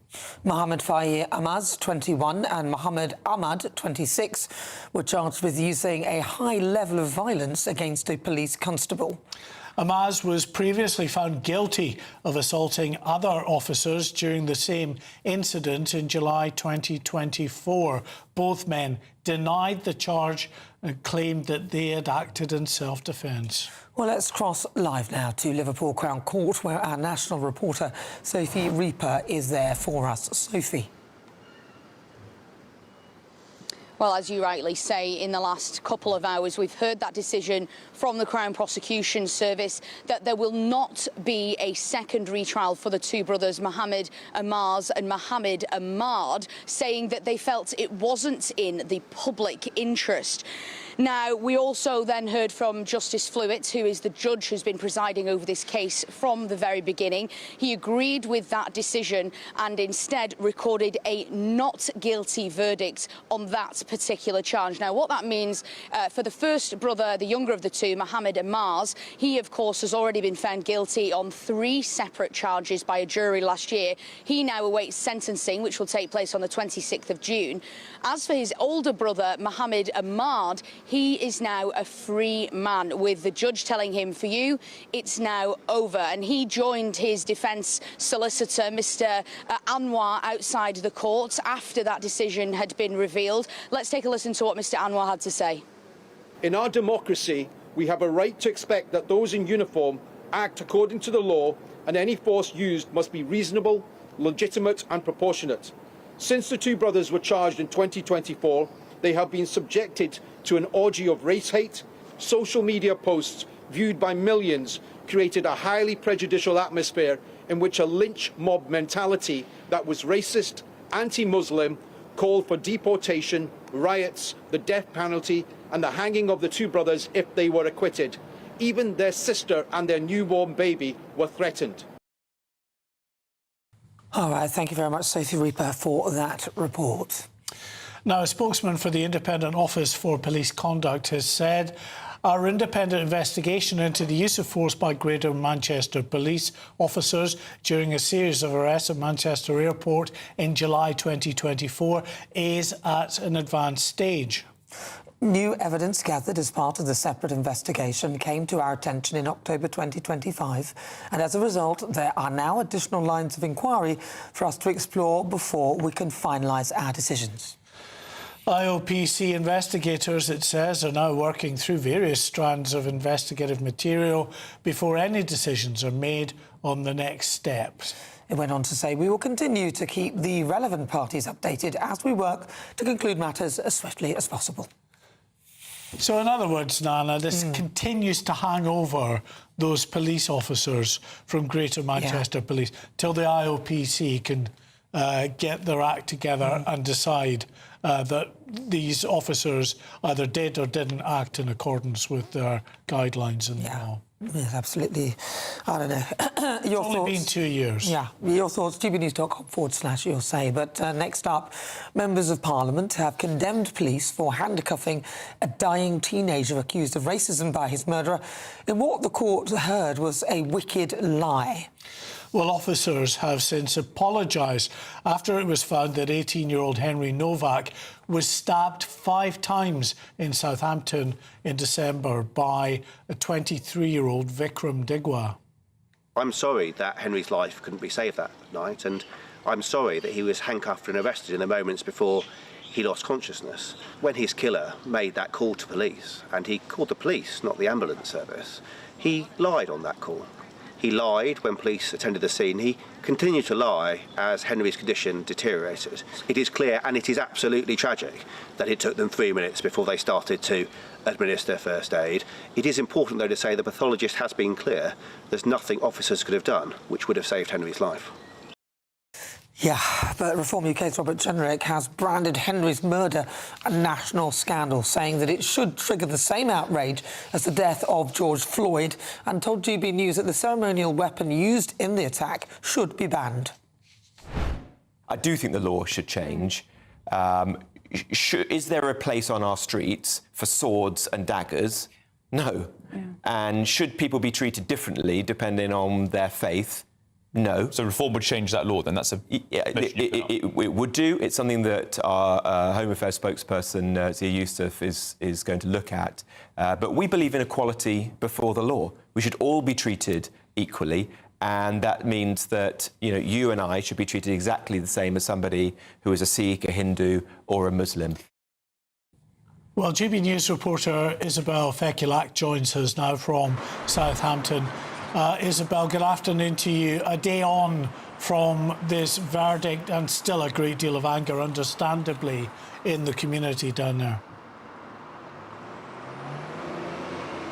Yes, good afternoon, Mark. Good afternoon, Nana. Completely still very much fresh in the minds of the city of Southampton, and not just here, but nationally, internationally. It has gained global traction, this case, specifically the police's conduct. Of course, they did hand themselves into the Independent Office of Police Conduct immediately after the incident took place. That investigation is ongoing, but since that apology that we had yesterday on the verdict, where Vikram Digwa was found guilty of murdering 18-year-old Henry Novak, they have made no further statements.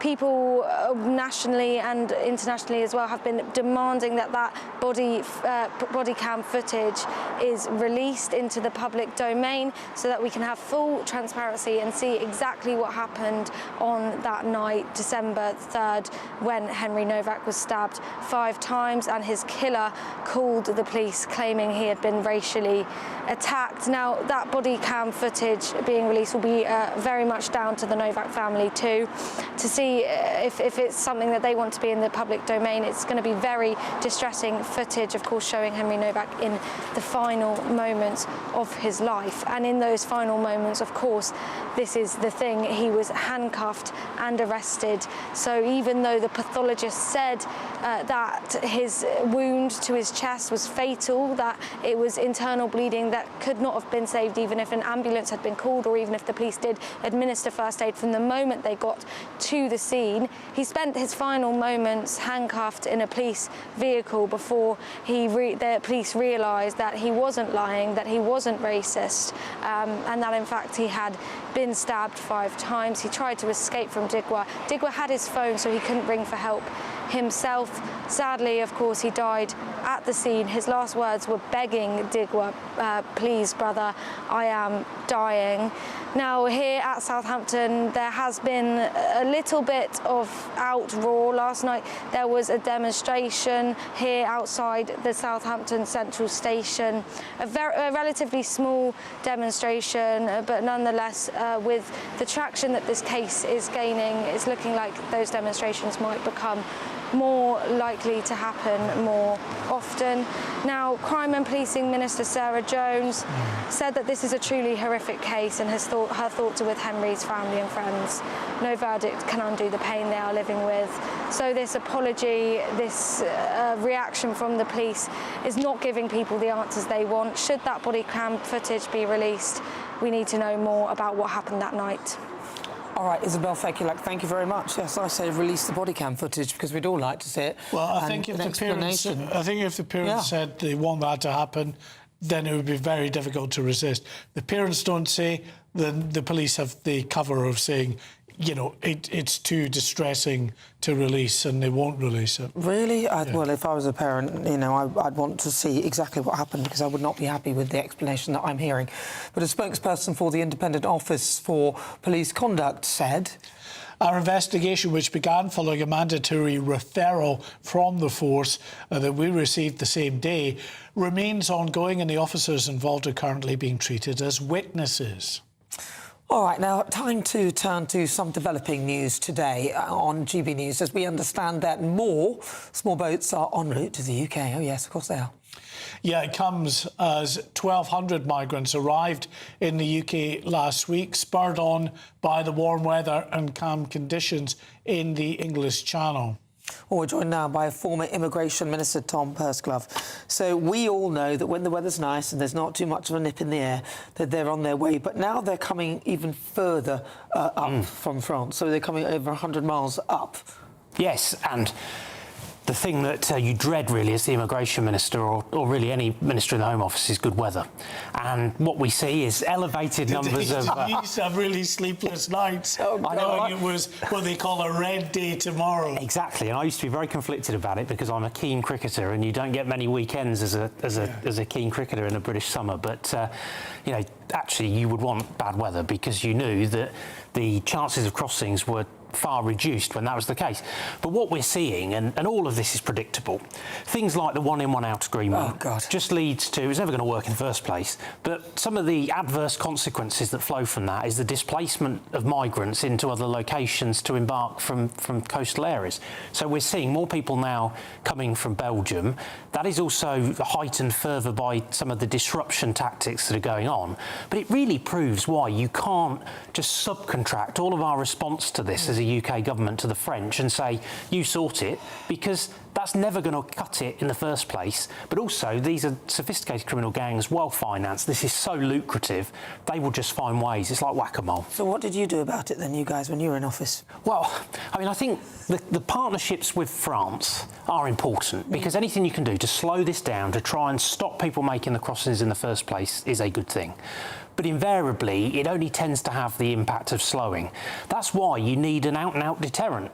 The one-in, one-out scheme was never going to work because it's just too small. It just doesn't have the geography around it that would help by relocating someone to a country far away from the European continent was actually very helpful in terms of trying to sever the link.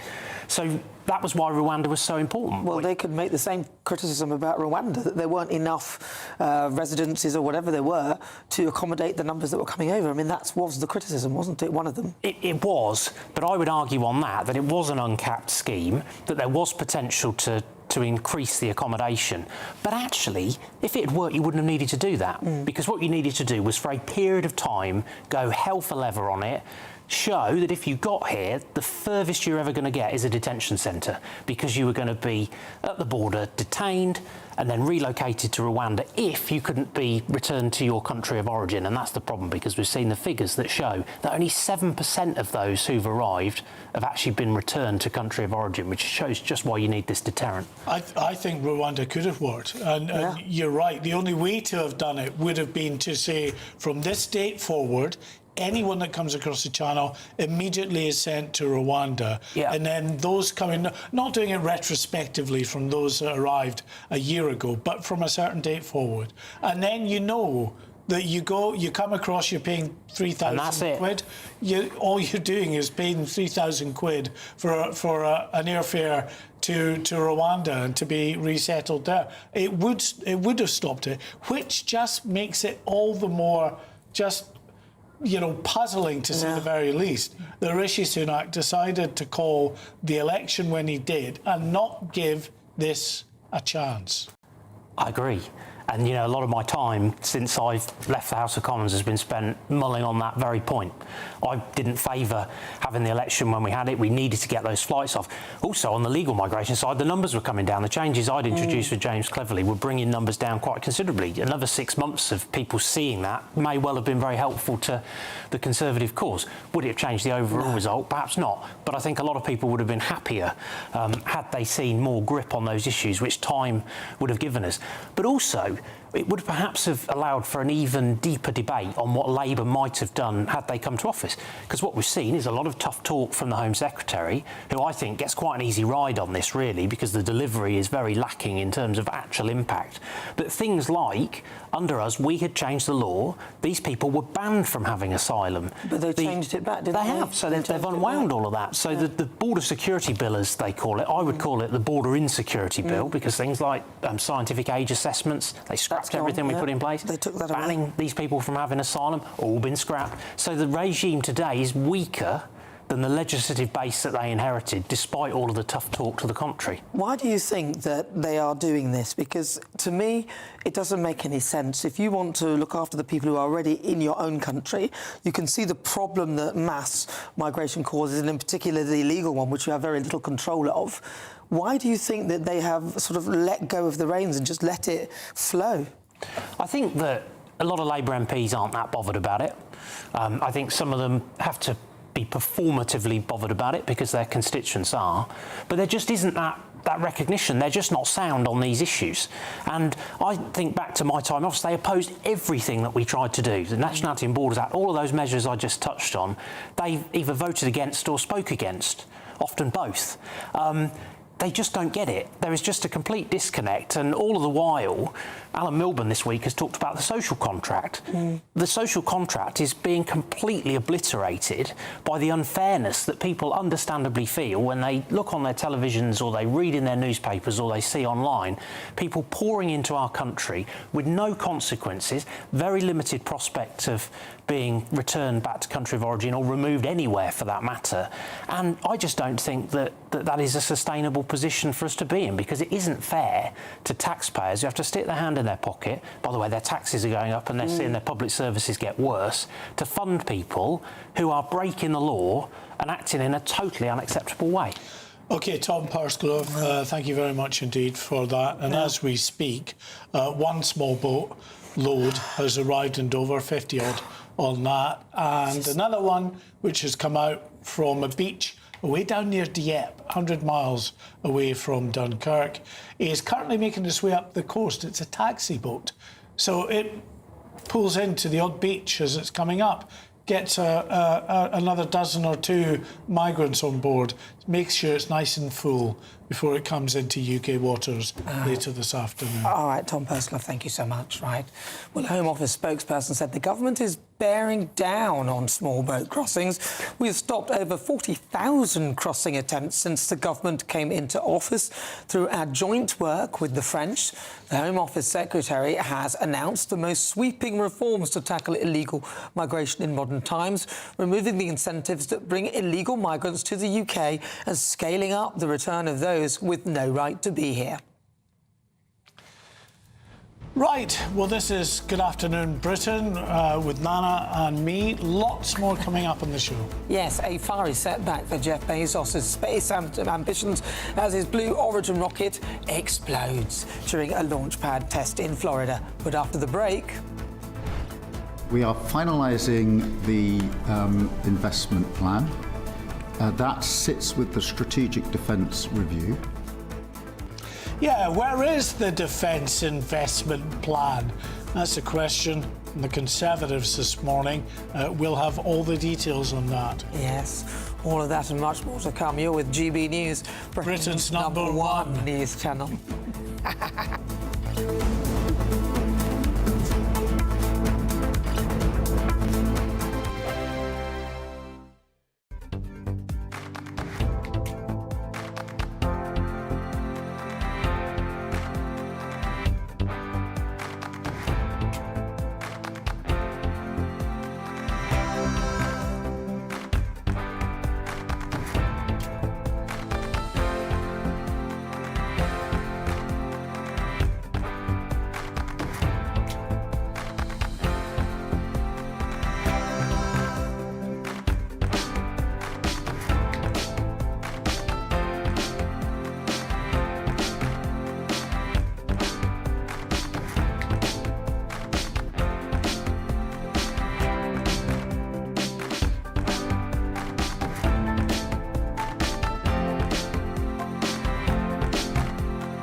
Bold. They are under no illusion. Ray. Are you a human trafficker? Boundless. I've had enough of the nonsense, and I'm not afraid to say it. Don't get us on the BBC. Every weeknight, I tear through the headlines. The smell of gasoline. Should we be worried about it? From Westminster madness to cultural war chaos. What I'm going to do now, they are throwing things out the car as we speak. Get ready, Britain. Here we go. Patrick Christie tonight, weeknights from 9 p.m. only on GB News, Britain's news channel.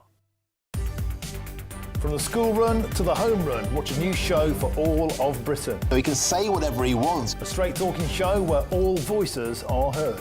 And, you know, when are we going to stop talking about smashing the gangs and actually do it? With the stories that matter from every part of our country. There's a bit of a crash landing there for your Chancellor. Bold, fearless and standing up for you. That's me, Martin Daubney, 3 p.m. till 6 p.m, weekdays, here only on GB News. The People's Channel, Britain's news channel. Hi, I'm Michelle Dewberry and my show is your opportunity to cut through all the noise and dive in headfirst to some robust debates. Ideas clash. Situation, isn't it? No, because you're deliberately avoiding my point. Nothing's held back. And if you think this is the end of it, wait for more. And we do not shy away from the difficult stuff. Sometimes I want to shake people and say, if only you understood. So join me on Jubes and Co weeknights at 6 p.m, only on GB News, Britain's news channel.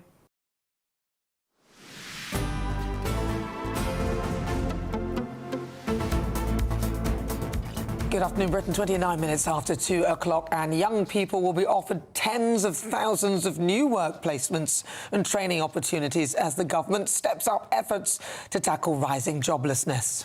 Yes, over the next 3 years, placements in industries from construction to hospitality will be rolled out nationwide, with some of Britain's biggest employers.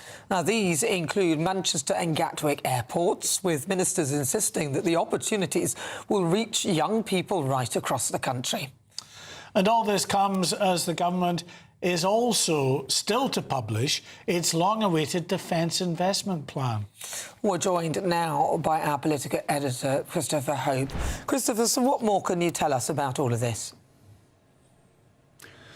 So this is a response to the report by Alan Milburn, Tony Blair's former health secretary, concerned in his report about the rising numbers of 16 to 24-year-olds who aren't working or being trained or in education. They're called NEETs. 1 million currently, 1.25 million forecast. That'll be 1 in 6 of all people of those age. And by not working, they're losing out. They may be down £300,000 over a lifetime by not working in that key earning demographic. And that's why it's so important. Pat McFadden, to his credit, he's the Work and Pension Secretary. He commissioned this report from Alan Milburn. He's been down in Gatwick, where some of those apprentices might be getting work. And he's told us this lunchtime. Now, we need to increase opportunity for young people. We're doing that in a number of ways, and one of them in particular is to increase the number of work experience placements, because young people are often caught in this bind. They can't get a job because they've got no experience, but they can't get experience without a job. And the young people that I've met here at Gatwick Airport today have really benefited from the chance to have work experience. So we're announcing 300,000 additional work experience placements over the next couple of years.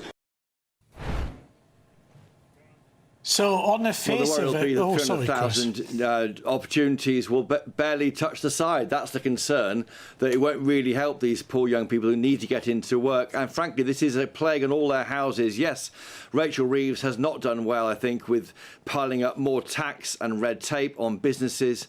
But equally, this goes back to the last Tory government, before that, the Labour government, which allowed hundreds of thousands of migrants to arrive from the A8 and A2 countries in Eastern Europe. And that's why it's such a problem. Well, we're increasing defence spending, as we have to in a volatile world.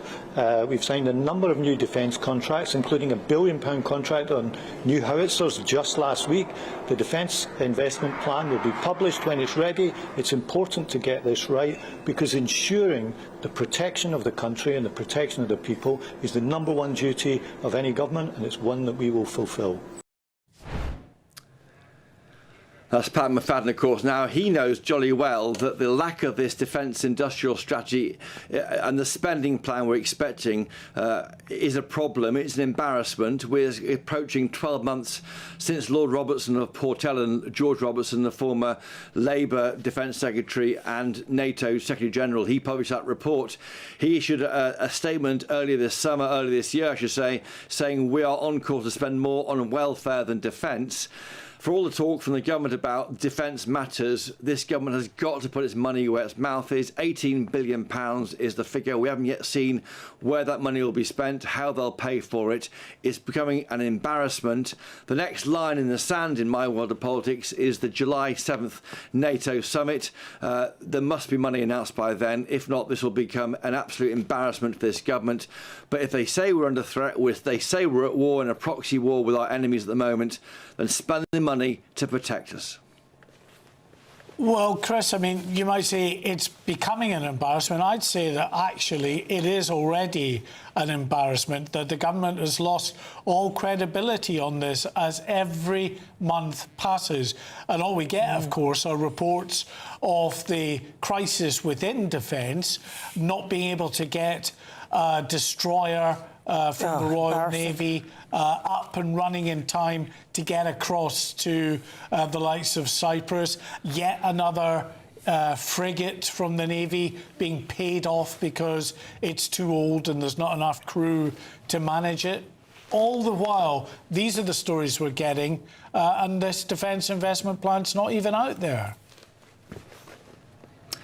And this will have a bearing, Mark, on UK assets around the world. Cyprus, of course, the sovereignty of the base, Akrotiri, that's under threat from elections in the area. The Falklands Islands, of course, we've had repeated suggestions from Argentina they want to take back the Falkland Islands. We're not even sure we can guarantee US support after that leaked email from the State Department. By looking weak on the world stage, we are damaging the ability to protect our assets. It hasn't happened yet, but frankly, the way this government behaved by paying Mauritius to take off the Chagos Islands from us over for £30 billion over some years, who can frankly have faith in this government to protect our assets overseas that matters so much? And that's part of the problem.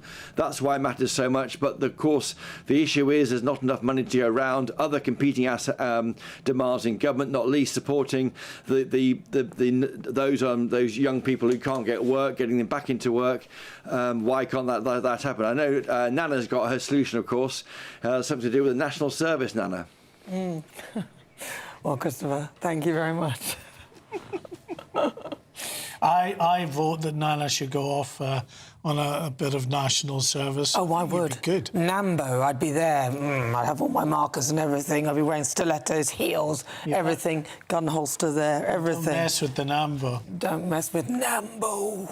Yes, this is Good Afternoon Britain. Welcome on board. Lots more coming up on today's show.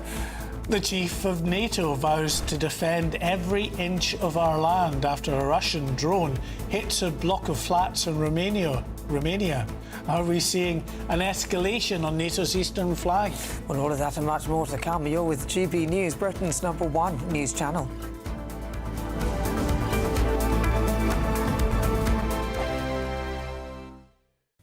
Hello, very good day to you. This is your GB News weather update from the Met Office. Now, it is going to feel fresher than it has done through much of this week for many of us, but still quite hot in the southeast, and worth highlighting there will be a bit of rain around for some of us. Across parts of the southeast, there's a front bringing some showery bursts here, and across parts of the northwest of the UK, there's some, well, mostly light, drizzly rain, but perhaps some heavier bursts towards the far northwest of Scotland. This becoming more confined to just far northern parts of Scotland as we head towards the evening. In between those two areas of rain, there's actually a good deal of fine, sunny weather to be had through today. But like I said at the start, a fresher feel than of late. Temperatures reaching the high teens, low 20s for many, but perhaps mid to high 20s towards the southeast.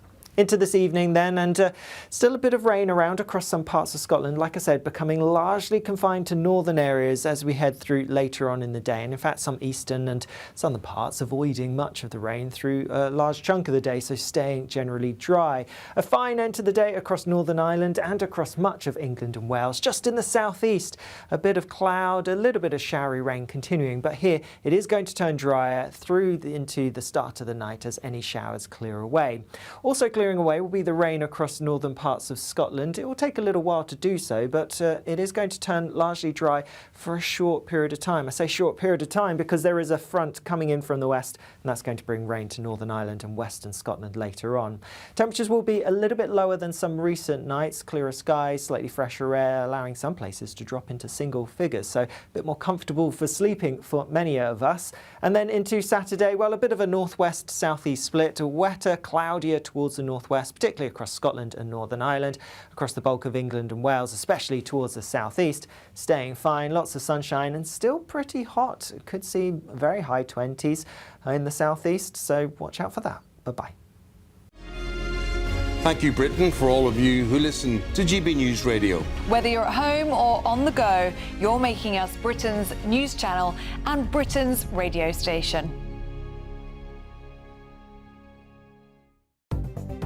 Good afternoon. This is the latest AI travel news from gbnews.com.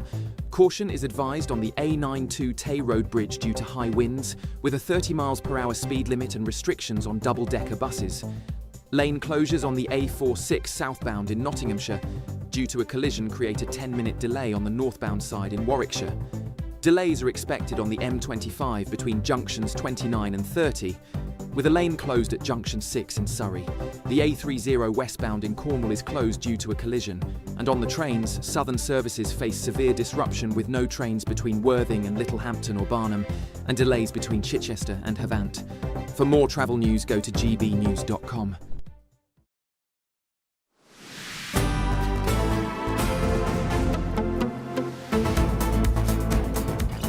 Welcome back to Good Afternoon Britain. Now, a Russian drone has struck an apartment block in Romania, injuring 2 people.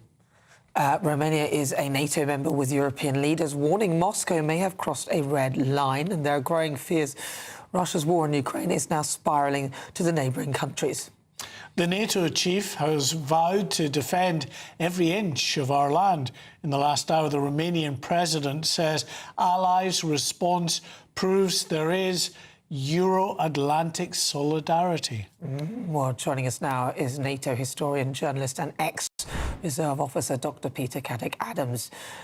Peter, some people are calling on Article 5 to be triggered, saying that this is absolutely a breach, and an attack on one is an attack on all.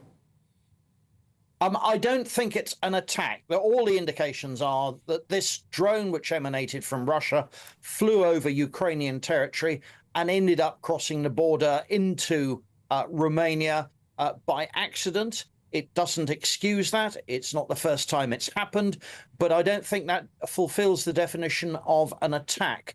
However, it is an Article 4 issue with NATO, in that any of the NATO members can bring a security concern to the North Atlantic Council, which is the chief ministers of all the NATO nations, and I'm sure that's what will happen. And Romania's been sort of debating what to do this morning. So it's dangerous, but it's not an attack from Russia. Yeah, no, you're absolutely right. It's dangerous, Peter, and also right that this is not the first time. This has happened on multiple occasions over the last few years.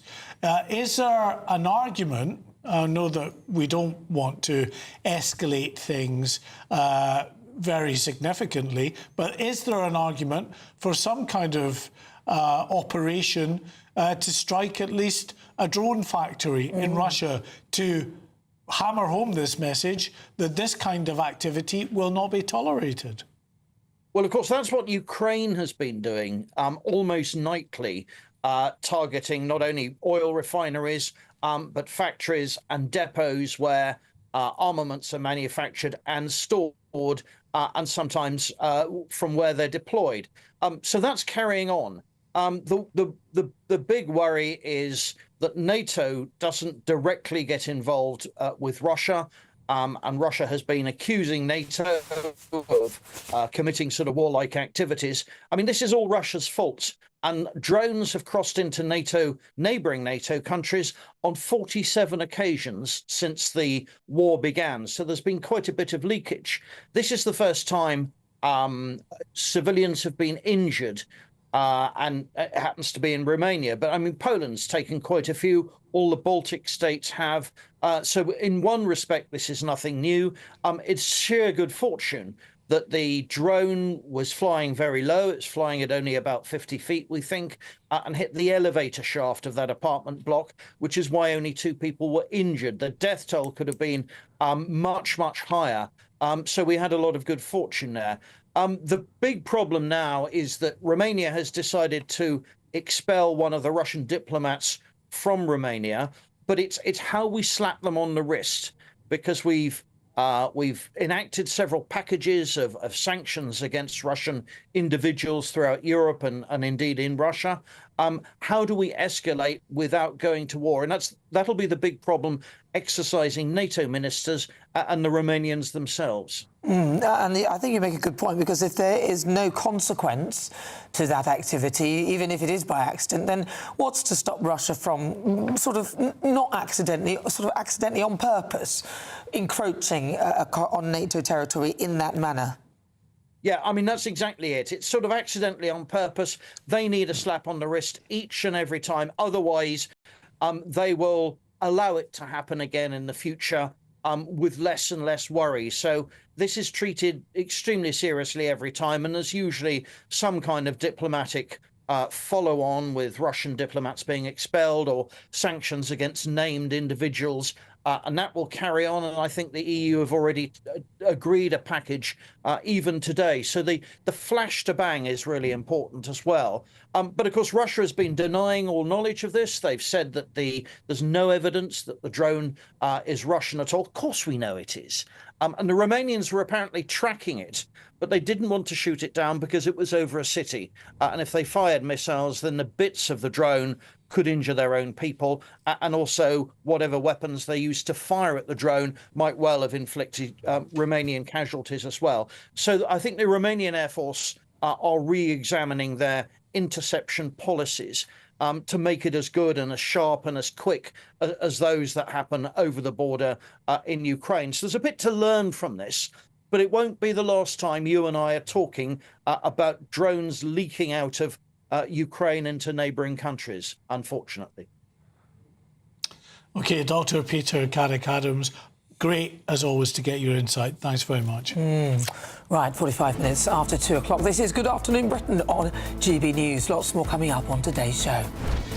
It's a fiery setback for Jeff Bezos' space ambitions as his Blue Origin rocket explodes during a launch pad test. Oh dear. But if you're in search of some holiday sun in Europe, here's the forecast.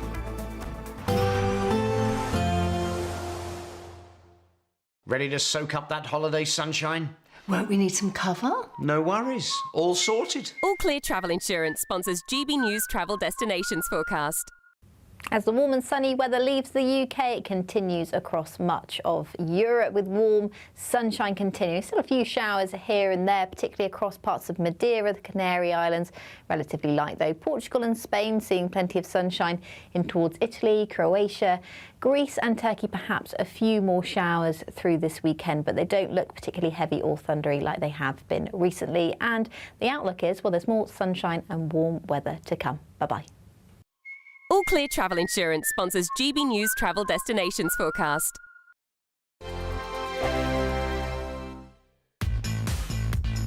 5 hosts, 5 opinions, 5 fearless debates, 5 unfiltered takes on the day's news. 5 reasons not to be anywhere else on Saturday night.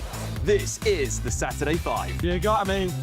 You got me good there. Britain's biggest Saturday night TV show. It's not a bad brand. Yeah. Uncensored. Very, very racy tonight. On the unpredictable. What does she say? Can you translate it for us? And always entertaining. And how can a country go from being led by William Wallace Saturday nights from 6 p.m. only on GB News, the People's Channel. Britain's news channel. You're going to want to stay tuned, trust me. Britain's Newsroom, weekday mornings from 9:30.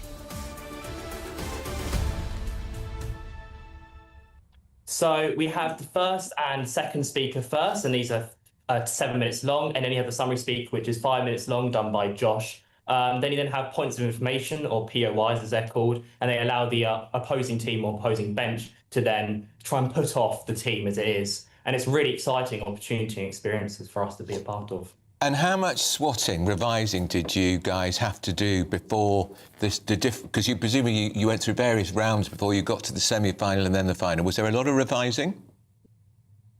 Yeah, there's always quite a bit of reworking with these things. You go through an initial stage and then you reiterate and reiterate until you get to a nice final product with your teammates just to build a really strong argument. I mean, the boys have been working for this since November, so it really is a long journey. So you were in the exalted footsteps of one of the greatest debaters of all time, Sir Winston Churchill. Did that make you feel very proud? Josh? Yeah, I mean, it's incredible. It's the oldest and most prestigious debating competition in the entirety of the UK. Just listening actively and dissecting the arguments and working together as a team to reject those and counteract them is the most important part of it, I think. Not even just like listening to your opposition, but also like listening to your teammates to ensure that you're not like stepping on their toes with your arguments. Like you really need to work together to build a strong foundation. You know, I've been working with 3 of these students really from year 7, and last year Josh joined the team as well, and it really has been an evolution of years of hard work. This particular competition begins back in November, and as Josh mentioned, it is the most prestigious competition in this country and in Wales. GB News, the People's Channel. Britain deserves a newsroom that puts the facts and your voice first. Well, and that's what you get on GB News. Lively debates, lively conversation. And we're not afraid to hold power to account. And each other. So join me, Andrew Pearce. And me, Miriam Gates, for Britain's Newsroom, weekdays from 9:30 on GB News.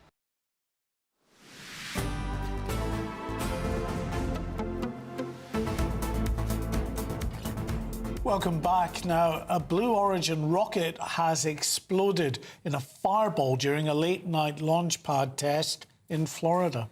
Our officials say that no one was injured and there's no threat to the public following the anomaly. Founder of The Origin, Jeff Bezos, has called it a very rough day. Very expensive, but too early to know what caused the explosion.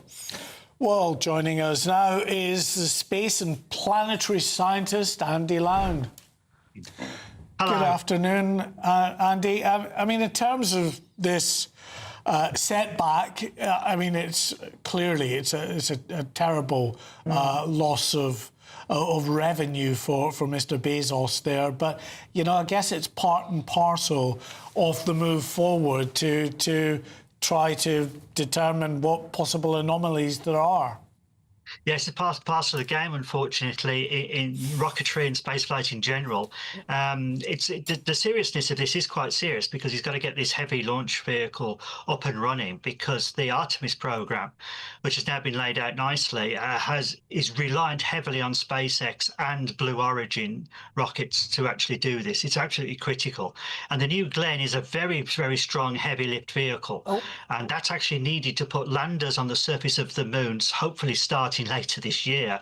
So it's an absolute critical element. So it was actually going to launch 48 satellites for Amazon next week, which obviously isn't going to happen.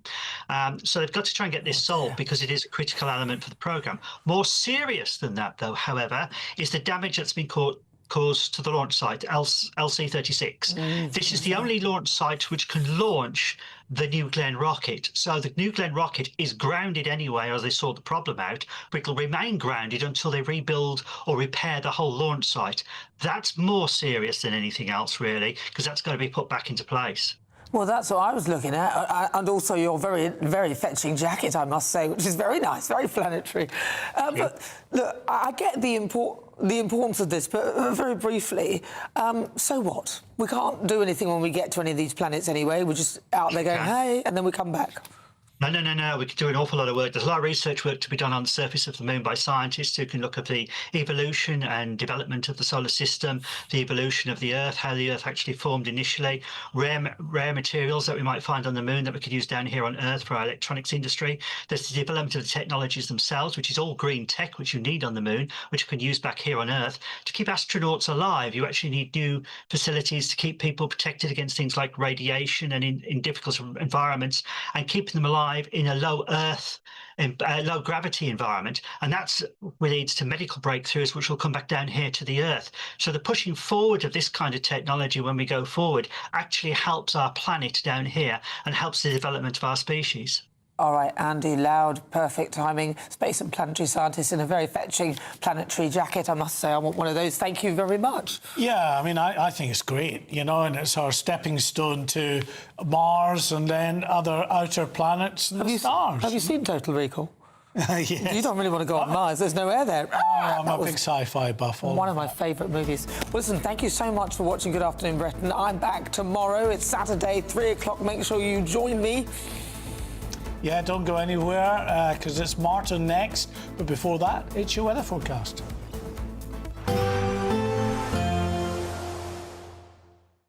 Expect warm spells with the odd rude interruption. Box Boilers sponsors the weather on GB News. Hello again, very good afternoon to you. I'm here with your GB News weather forecast from the Met Office. Whilst there is a bit of rain around through today, things are set to turn drier overnight before more wet weather arrives from the west. That's because there are a number of frontal systems around. The high pressure, which has brought the settled and hot weather through much of this week, that's now cleared away towards the east. So yes, some showery bursts of rain in the southeast through this evening, clearing away by the start of the night. Meanwhile, rain over northern Scotland becoming more confined to just the far north of Scotland through the early hours of tomorrow morning. But then another front of rain pushes in across western parts of Northern Ireland and western Scotland. With some clearer skies, drier weather elsewhere and fresher air across us, temperatures are dropping a little bit lower tonight than they have done through some recent nights. That's good news if you've been struggling to sleep. Through tomorrow morning then, quite a cloudy start across much of Scotland, just some eastern parts towards Aberdeenshire and around the Borders area, a bit brighter here, and there will be some rain starting to push its way in from the west as well. That rain will also be affecting parts of Northern Ireland, just drier, brighter towards the east, but a bright, fine start across much of England and Wales. It will be a little bit fresher than some recent mornings, but not chilly by any means, with temperatures quickly rising with the sunshine coming up. Through the day then, we'll have further cloud and rain affecting much of Scotland and Northern Ireland. The rain could be a little bit heavy at times perhaps, but across much of England and Wales, holding on to that fine weather, lots of sunshine. And whilst there is that fresher air across us, in the southeast, temperatures will be getting into the